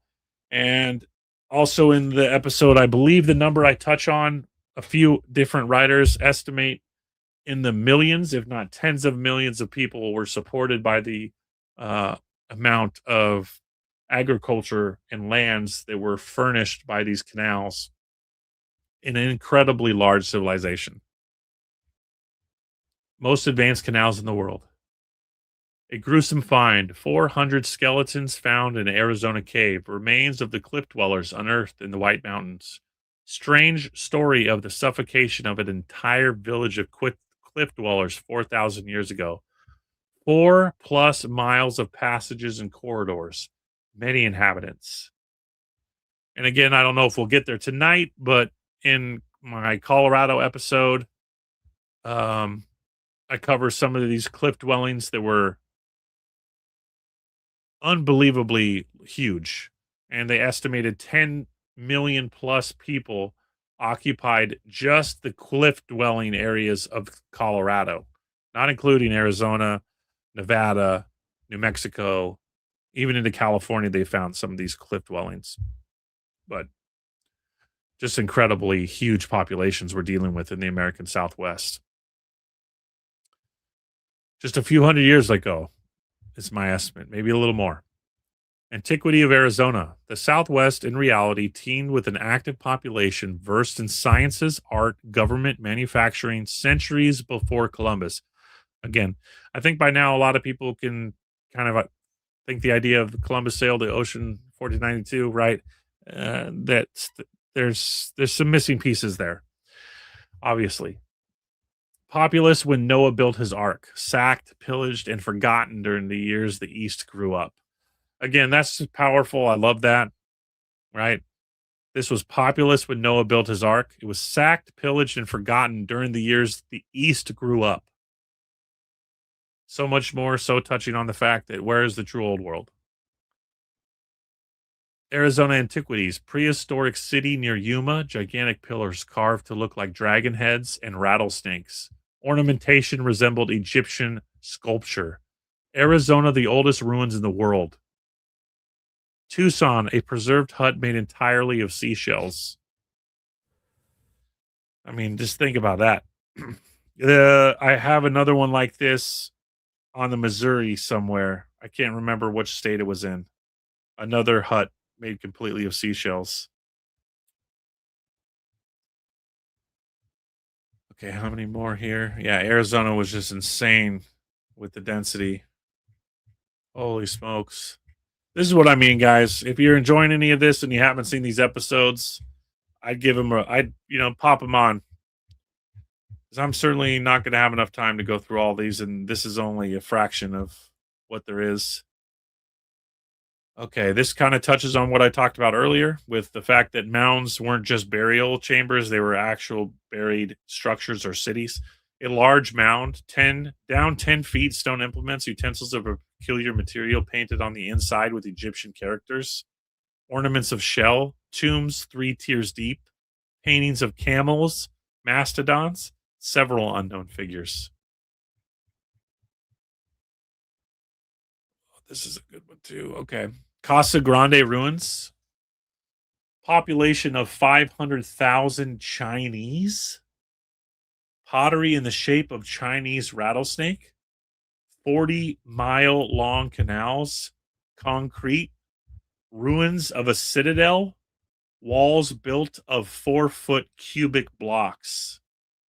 I talk about an article where they show that this Casa Grande dimensionally matched a Chinese city like perfectly and looked just like a kind of like the Forbidden City layout wise. Very interesting. Hmm. Man, okay, this is a great one too. Where are we at? 552. Holy smokes. Okay, I want to at least get.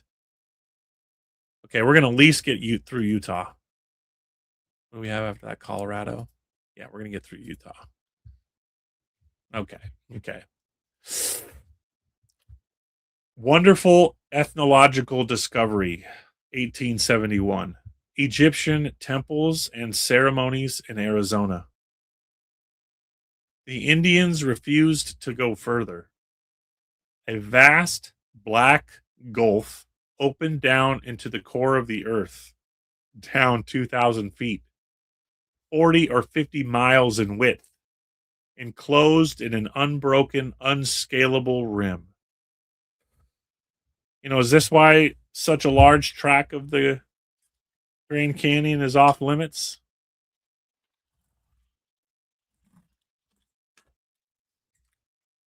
Who knows? I don't. Egyptian temples and ceremonies in Arizona, remnants of a prehistoric race. Again, I'm just gonna summarize.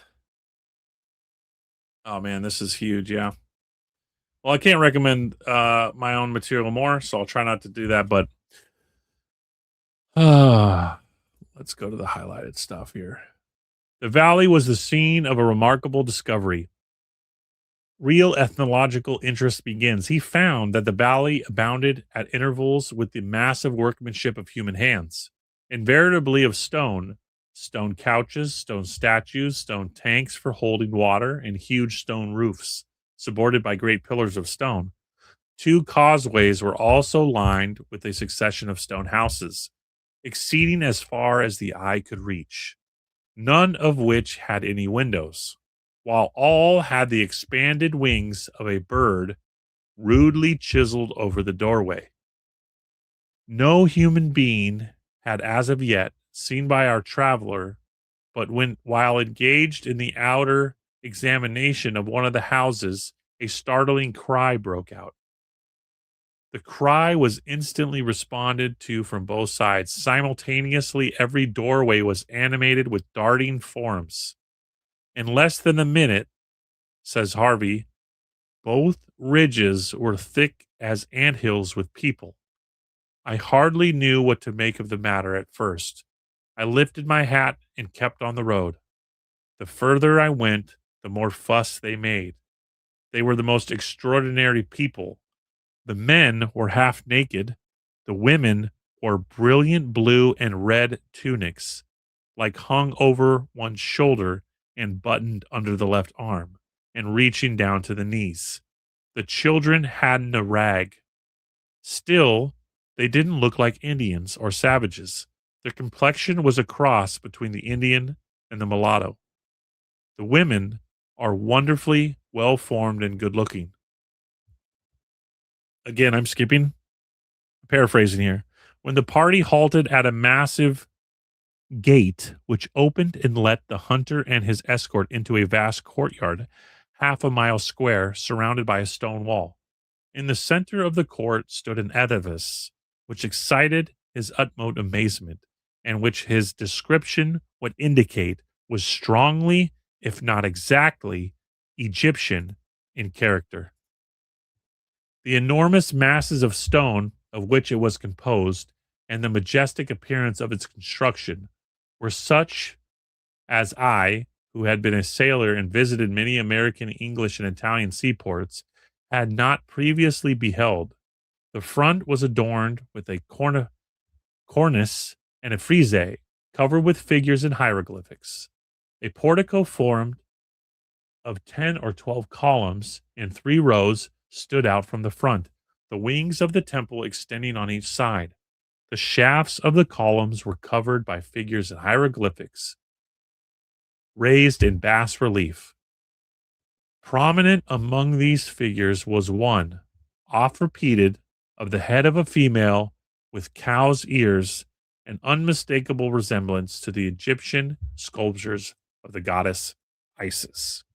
This one just keeps getting better and better, but again, for the sake of time, we're gonna move forward. That's one of my favorites. There's a Anomalous America clip of this one. If you want to hear me read the entire article, check out the clip. A handful of dust, 1891. Remains of a prehistoric king, a monarch of an unknown age. Prehistoric race on Earth in Arizona, 8 feet below the surface. Masonry of a superior workmanship. Red granite blocks cemented together appeared as a solid mass. Now imagine how perfectly these must have been placed and cut to match each other that it looked like a solid stone. The giant image of a man.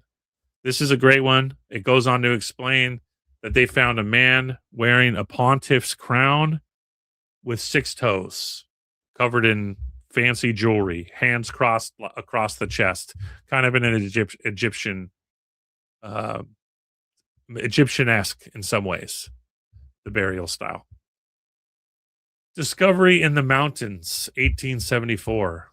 The mountains of Arizona, underground passage, an immense cavern, old relics, shovels of copper, tombstone of copper with hieroglyphics, an inscription, Sit tibi terra levis, peso, ancient coin, scabbard with the coat of arms and gemstones. Roman, so this is Roman stuff, Roman and artifacts and in Latin inscriptions. Mummies found in America. Prehistoric royalty. No mummy has ever been found within 100 miles of this. A chamber within solid granite, sealed cement-like substance, the smell of rosin and balsam. The body laid there for 500 to 700 years. A girl 5 years of age. How many more? Which one do I want to? We're going buried cities. Okay, touching on the Masonic stuff that we kind of mentioned earlier. I love the Kentucky Underground Ocean article. Yeah, incredible, right? I love that one too. An ocean found 1,000 feet below Kentucky with whales, white whales, blind albino whales found in an ocean 1,000 feet below the surface of Kentucky. Yeah, that's a great one. Love that one too. Thank you so much for pointing that one out. There's so many good ones. I forget them over time, you know. Prehistoric masonry, 1896. Relics engraved with Masonic emblems. A seashell in perfect relief, a square and compass. A small charm of red sandstone plainly engraved the square and compass. Dionysic fraternity, Asia Minor. Aztecs of African or Asiatic origin. Goes on to say that this Mason spotted this relic among the natives of Arizona and bought this relic. And in his own words, this is an actual Mason, said, this is the oldest relic he's ever seen and believes to be in existence that bears the square and compass, saying Masonry must have grown here in the Americas. It must have been born and raised here in the Americas. That's what the article goes on to state. And touching on what I said a little bit earlier, again, check out the whole episode where I have, I think, 3 or 4 of these. Prehistoric Arizona, right where Prescott stands, is the site of an ancient city. Many thousands of years have passed since a large and flourishing city once existed here. Very often relics are taken from great depths, a curious, somewhat civilized race. And again, this is all like 3 or 4 stories of buildings. We're not talking like stone mud huts or anything like that. We're talking stone buildings, the most advanced canals in the world, all kinds of unexplainable things. And that Arizona bears the best evidence that all of the major cities of America are built upon the ancient ruins of a prehistoric race, or several. All right, 6:02, 2 hours in, 110 of you. Appreciate everybody joining me. We're going to do one last state here. And that's what? That's 6. Hey, we reviewed 6. Not quite 25, but I think I probably would have had to do 2 or 3 from every state to make it that far in, but that's okay. Quality over quantity. That means I'm not going to have time to do my Nebraska preview. I'm just going to do a quick little record of that one. I won't do a live. I'll try to get that out in the next few days. Also, I'll be posting a thread like I've done for every episode on X and linking some of my favorite posts on Instagram, because Instagram, you can't do the same thread style. Maybe the Thread app in Instagram you can, but I haven't explored that yet. I'm just sticking to what I know. Over the next few days, my thread for Nebraska will be getting posted. So for those that want kind of an early teaser to the episode, you can follow along there. Also, be sure to follow me on Instagram where I post just little snippets, small articles um, that will also be included in the Nebraska episode. The episode's pretty much finished. I'm just wrapping up my layout and how I want to present it. And I'm working on a few asylum threads that I found very interesting that I want to correlate into the episode. So I'm kind of just doing my finishing up there. So that's going to be out in the next few days as well. Preview episode, I'm going to say 2 days from today. What's today? Today is Tuesday. So Thursday, same time, midday, expect the preview episode. And I would say by Monday of next week, you'll have Anomalous America episode 26, Nebraska. So be sure to stay tuned for that. We're going to knock out Utah here, and then we're going to call it a night. Again, thanks for spending 2 hours of your time with me. I don't want to rush through this, but we're going to peruse here. Appreciate everybody. Colorado, the other ocean article. Colorado, the other ocean. What do you mean? Awesome. Have you done Idaho? I haven't done Idaho or Montana yet. It's going to go Nebraska, Kansas, Oklahoma, and I haven't decided if I'm going to head back east yet or finish up Montana and Idaho, Wyoming. Like I stated before when I've had this question, unfortunately, due to where the territory boundaries were, Idaho, Wyoming, Montana, and statehood, a lot of things are convoluted and they overlap because of what was actually the state lines weren't defined as well, and many of the older articles just have them as a territory. So it's going to require a little bit extra time to knock out those states. And once I get through Oklahoma, I haven't decided which direction I'm going yet. But as soon as we get there, God willing, maybe I'll put a vote. We'll get back to doing votes and see which way people want me to go. To answer your question. Okay. Many anomalies in Salt Lake. Here is how the buried Temple L looked in 1891. As you can see, the Jordan River is a mirror, duplicates again. So this just talks about the duplicates that exist in Palestine with the Jordan River and the Jordan River in Utah. Here is one of the earliest drawings of the temple grounds in Salt Lake. Very obvious mud flooding here, and there's plenty of this wall that surrounds the temple area is incredibly ancient looking too. I found a picture I posted on Twitter. I wasn't able to find it for this, of it in ruins, but the wall looks like 300, 400 years old, maybe older. They've rebuilt it since, but there is pictures out there of a renovation being done to this temple where they're digging down about 30 to 40 feet on the eastern side of the temple, and you can see the foundation goes 3 or 4 stories below. Like most of the buildings we covered, right? What lies beneath? What lies beneath? How many stone buildings and basements? It takes a very large building for it not to be completely buried. But there's quite a lot of evidence to show that these larger buildings, that a huge portion of them lie under the ground. This is the Great Saltaire. You can see, in my opinion, there are different heights of the water level here. I think this was once built when this was an inland sea, when it actually connected with the ocean. Because again, on many maps, the Salt Lake City was a port. What we know as Salt Lake City. Obviously, it wasn't called that then, but the great inland area that is now Salt Lake, the Salt Lake, was a port town. Is Salt Lake City today built on the remnants of this great ancient port town? Don't know. Seems likely. Don't know. More images of Salt Lake City. This is the rebuilt wall. There are images out there of the older wall that's just bricks, and it looks incredibly ancient.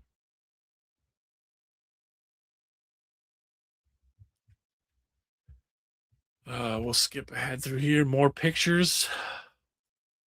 I love this one. Just beautiful. Is this okay? Here we go. Here we go. Here we go. By Jordan's Banks, 1891. The Great Pilgrimage to Mecca in Salt Lake City. The nobles of Zion hitch their camels to the wall of the temple. The oasis beside the Jordan kissed the black stone. Land of milk and honey, most exclusive in the world. Okay, this is a pilgrimage that the sheiks of El Jeb, okay, people made a pilgrimage, not just Mormons, not just Mormons. People had a pilgrimage in the 1800s to Salt Lake, the temple, okay, where they called it the Temple of Solomon. They rode their camels, and just look at the verbiage here. The nobles of Zion, they hitched their camels to the wall of the temple, kissed the black stone. Most exclusive in the world. This is a great article. I read the whole thing in the episode. If you're interested in that, again, check it out. Extraordinary discoveries in Utah. Most astonishing discoveries. Ruins of a large city similar to Petra. 40 miles long, 25 miles in width. Ruins of a town and villages, walls 3 or 4 stories high. Cedar joists, every building a fortification, strongest imaginable. I've also talked about the cedars of Lebanon and made this correlation where these ancient cedars and how a lot of these temples, like that one I mentioned in Arizona that I'm spacing the name on now, even though we just talked about it, Casa Grande, the temple, the main temple there that's completely gone now, but in the 1800s, it was still quite tall. It was full of cedar joists, massive, beautifully hewn cedar joists. And right, that previous article that we just talked about, right? Making the pilgrimage to the on the River Jordan, and I showed you this kind of image correlation and how writers in this time frame were talking about that this was the quote Palestine. This was the promised land. What do the Mormons know that we don't? Why was Salt Lake City chosen? Did they arrive at the Temple of Solomon? Well, these people are making a pilgrimage and they're calling it just that. Right? This was the land of Ophir. The land of Ophir. This is what many writers said. UFO Hunter. Oh my gosh. Thank you. Appreciate it, man. Donations are greatly appreciated. Very blessed. Appreciate you. Thanks for being here. Thanks for sticking it out. 122 of you. No, 2 hours is a long time. So we're going to get through this and call it a night. Thanks for spending your time with me. Okay, I read this one. Let's just go back through this again, okay? The ruins of a large city, similar to Petra, 40 miles long, 25 miles in width. Ruins of towns and villages, walls 3 or 4 stories high. Every building a fortification, the strongest imaginable. Ooh. Again, so many of these I haven't even looked at in years. And it's great going through these again with you guys. Hopefully, a lot of this is new material for you guys. Great stuff in Utah and all the BLM land. Yeah, a lot of Utah's off limits. America was Atlantis. Well said. Check out Oriental Masonry. A great book. Sweden. I can't remember his name. Can't remember the author's name. I wanted to say Swedenborg, but that's not right. Oriental Masonry, where they say the same thing. To the initiated, America is Atlantis. It is Tartary. America is Atlantis, which is Tartary, the land of Ophir. It says this in the book that many of the Masons, the old Masons, knew this. This was one of the secrets. Walls, okay, prehistoric cave, 1913. So one thing to point out, this is when I post Arkansas, that's the state that the article was published in. But again, they're talking about Utah. Walls covered with pictures and hieroglyphics. Appears to be prehistoric. A mammoth cave rivaling the cave of Kentucky. The front chamber was 75 by 150 yards, 41 feet high. I clicked on that one. Huh? Yes, I did. Okay. Whoops. I've been to the tabernacle. Me as well. What exactly is a Mormon? Great question. You have to look into that one yourself. Kiss the black stone, same as today's Muslims ritual in Mecca. Absolutely.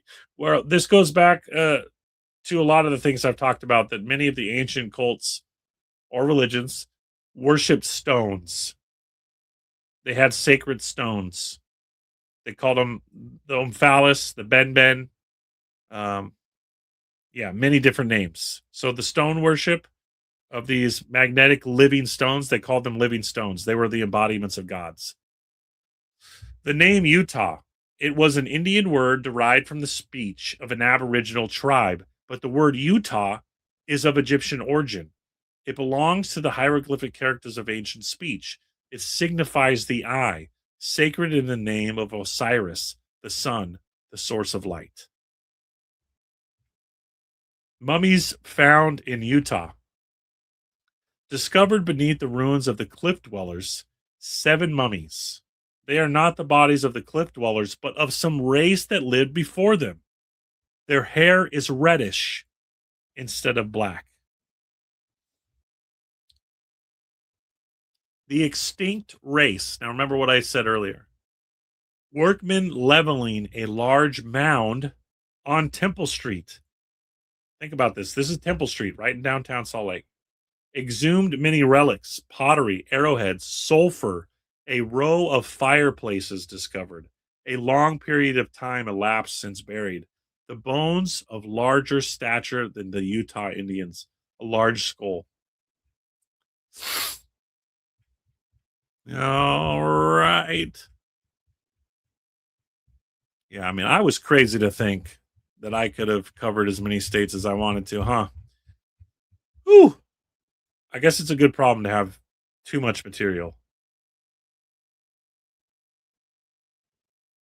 All right. Mementos of the Utah Mound Builders, 1877. The mounds are 6 in number and they cover 20 acres.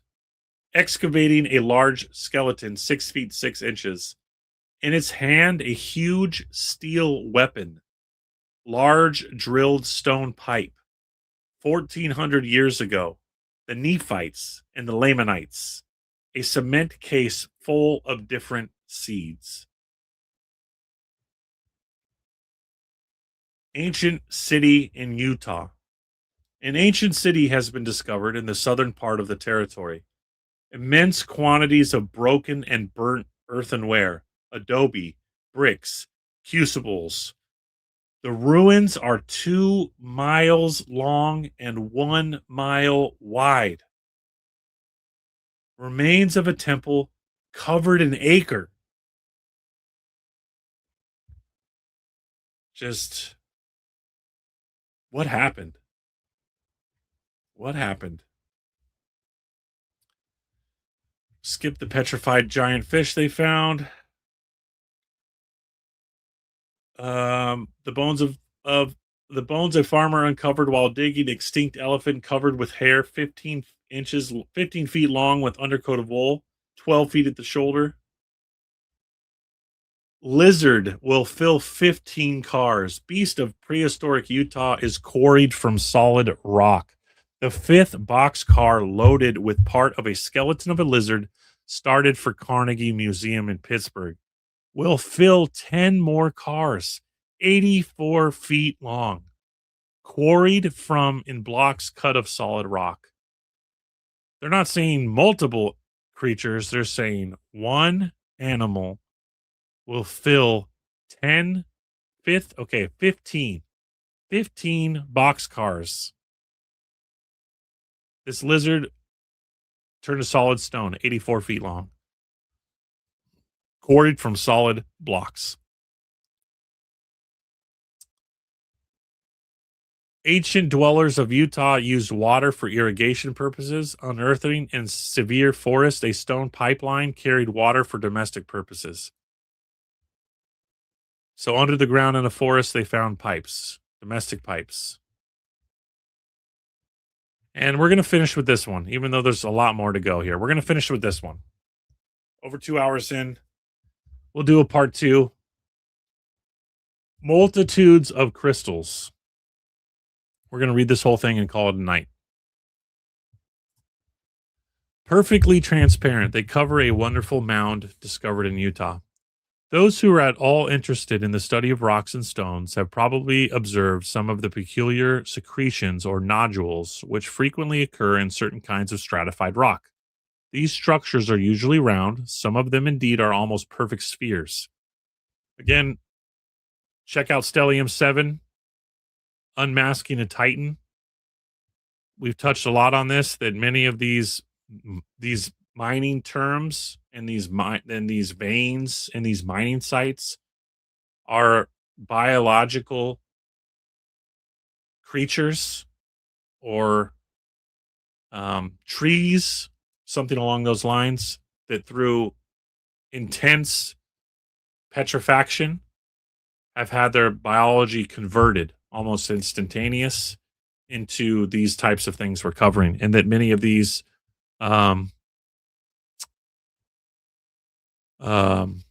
rocks and crystals are actual remnants of biological things. Biogeology, as Stellium states it. Again, as I said, almost perfect spheres, and many are hollow, having their inner walls covered with beautiful crystals. Such a hollow nodule, whether possessing a crystalline lining or not, is known as a geode. Now, I wish to tell you of a geode, which is in form and appearance, and probably also in process of formation, is very much like those referred to, but of mammoth proportions. It is composed of pure gypsum or selenite, and many of the single crystals are of a gigantic size.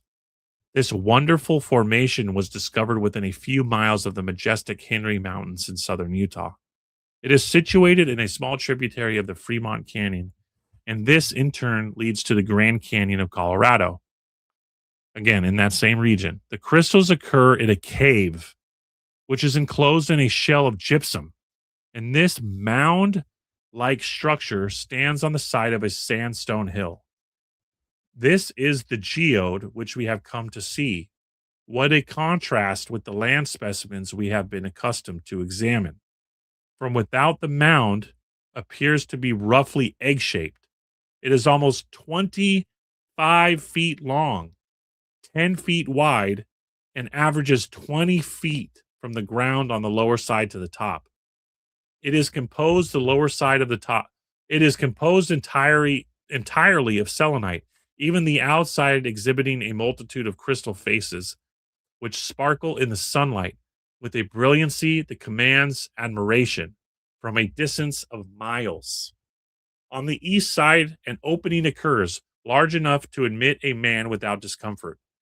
Within, one may make his way backward about 25 feet, and by exercising care, he may clamber up between the crystals to a height of 15 feet. The inner walls bear a multitude of huge crystals which project into the cavern from either side, a few extending completely across like immense beams. Several of the crystals, which have been sawed from the walls, are even larger and heavier than the body of a full-grown man. Perfect prisms of selenite 5 feet in length are found. One of the finest to be seen is 51 inches long, and attached to one of its faces are 19 smaller crystals. Twin crystals in great variety are common, and groups each containing many beautiful prisms also occur. We took from the floor of the cavern a very large group, weighing over 600 pounds, containing numerous individual crystals. Many of the crystals are of perfect transparency. Others are covered with a thin layer of sand and clay. which must be removed that the luster and purity of the substance may be rendered apparent. A few feet below the floor, which is made up mostly of sand driven in by wind, we found the gypsum. We found that the gypsum shell closes in, forming therefore a perfect nodule or geode. Whew, that was a long-winded one, but again, just thinking about the size there. Oh, thank you so much. 2 donations. I'm so grateful, you guys. Thanks for doing that. Means a lot to me. Just tuning in means a lot. 124 of you. I was not gonna lie, kind of nervous about what my turnout would be. It's such long breaks in between videos. You can't help but be a little nervous. But you guys just you always show up, and the donations, man, I can't thank you enough. They really, got a lot of mouths to feed, and the time I put into this, every little bit helps. So thank you, thank you, thank you. But yeah, we're gonna pause there. Um, like I've touched on before, the idea of the biogeology and just thinking of what kind of a biological structure, the size of it, that would lead to the idea of a geode this size, 25 plus feet tall. A perfect geode is insane. It's crazy. I mean, what kind of a structure, living organism, the size of that thing to make something like this, which is just absolutely mind blowing to me. Again, for some of you that may be too big of a jump. The idea that crystals and geodes like this are consequent of uh, the petrification of gigantic biological structures, but a lot of my articles point directly to that. So yeah, hopefully this was informative and fun to recap and new information for a lot of you. And for me, the person who put this all together, I completely forget some of these posts, so it's really fun for me as well. We'll finish up with Utah, and we'll start with Colorado in the review part 2. Who knows when I'll get to it? I want to prioritize Nebraska, but for sure this month we'll get out preview part 2. Let's get me back on the screen here. Okay, how do I do that? Okay, that's tiny. Where do I go? Where do I go? That's too much of me, right? That's too much of me. That's too much of me. Where's just the right amount of me? That's way too much. I don't like that. We'll leave it right there. So again, thanks for tuning in. Thanks for being here. It means so much. Cherish is the new love. Be well. Thank you. They knew, or at least thought of it back then. Mud fossil. Yep. Mud fossil biology. Absolutely. Ancient dragon's egg. Huh. Yeah. I go into that in Colorado, I believe, or I talk about crystallized eggs. I talk about different seeds that get petrified and turn into crystals. Pretty sure that's in Colorado. But again, for the sake of these previews, I'm cutting out probably a third of the material, 2/3 of the material. Because if I reviewed episode by episode, there's 2+ hours in each episode, so we wouldn't get anywhere. Even this was over 2 hours, and I got through 6 episodes, so that's pretty good. That's pretty good. Let me know in the comments, thumbs up, what you guys think, what I should do differently in part 2, what you want more of, anything that stands out to you. Anybody from Nebraska, anybody from Kansas, Oklahoma, that's got cool shit they know about or have some experience with, or things they've read about that they want to share, send me an email. It's in my YouTube links. Don't be shy. Message me on Instagram, message me on X, whatever you want to do. And again, to remind you, I don't know why my face is cut off here. My Nebraska thread is going to be started here in the next few days, and you'll be able to follow along and see the kind of material that I'm going to be sharing. So you can read the articles beforehand if that's something you're interested in. If not, no big deal. Also on Instagram, I'll be posting things here and there. So I've been completely absent from social media. Expect that to pick up a little bit. And yeah, thanks for tuning in. Have a wonderful night. Appreciate all of you. Look forward to your comments.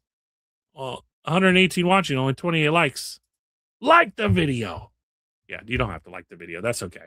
I don't do this for that, but every little bit helps. Appreciate all of you so much. Again, leave a comment. Let me know what you want to see, what to focus on, what not to focus on. whatever you want.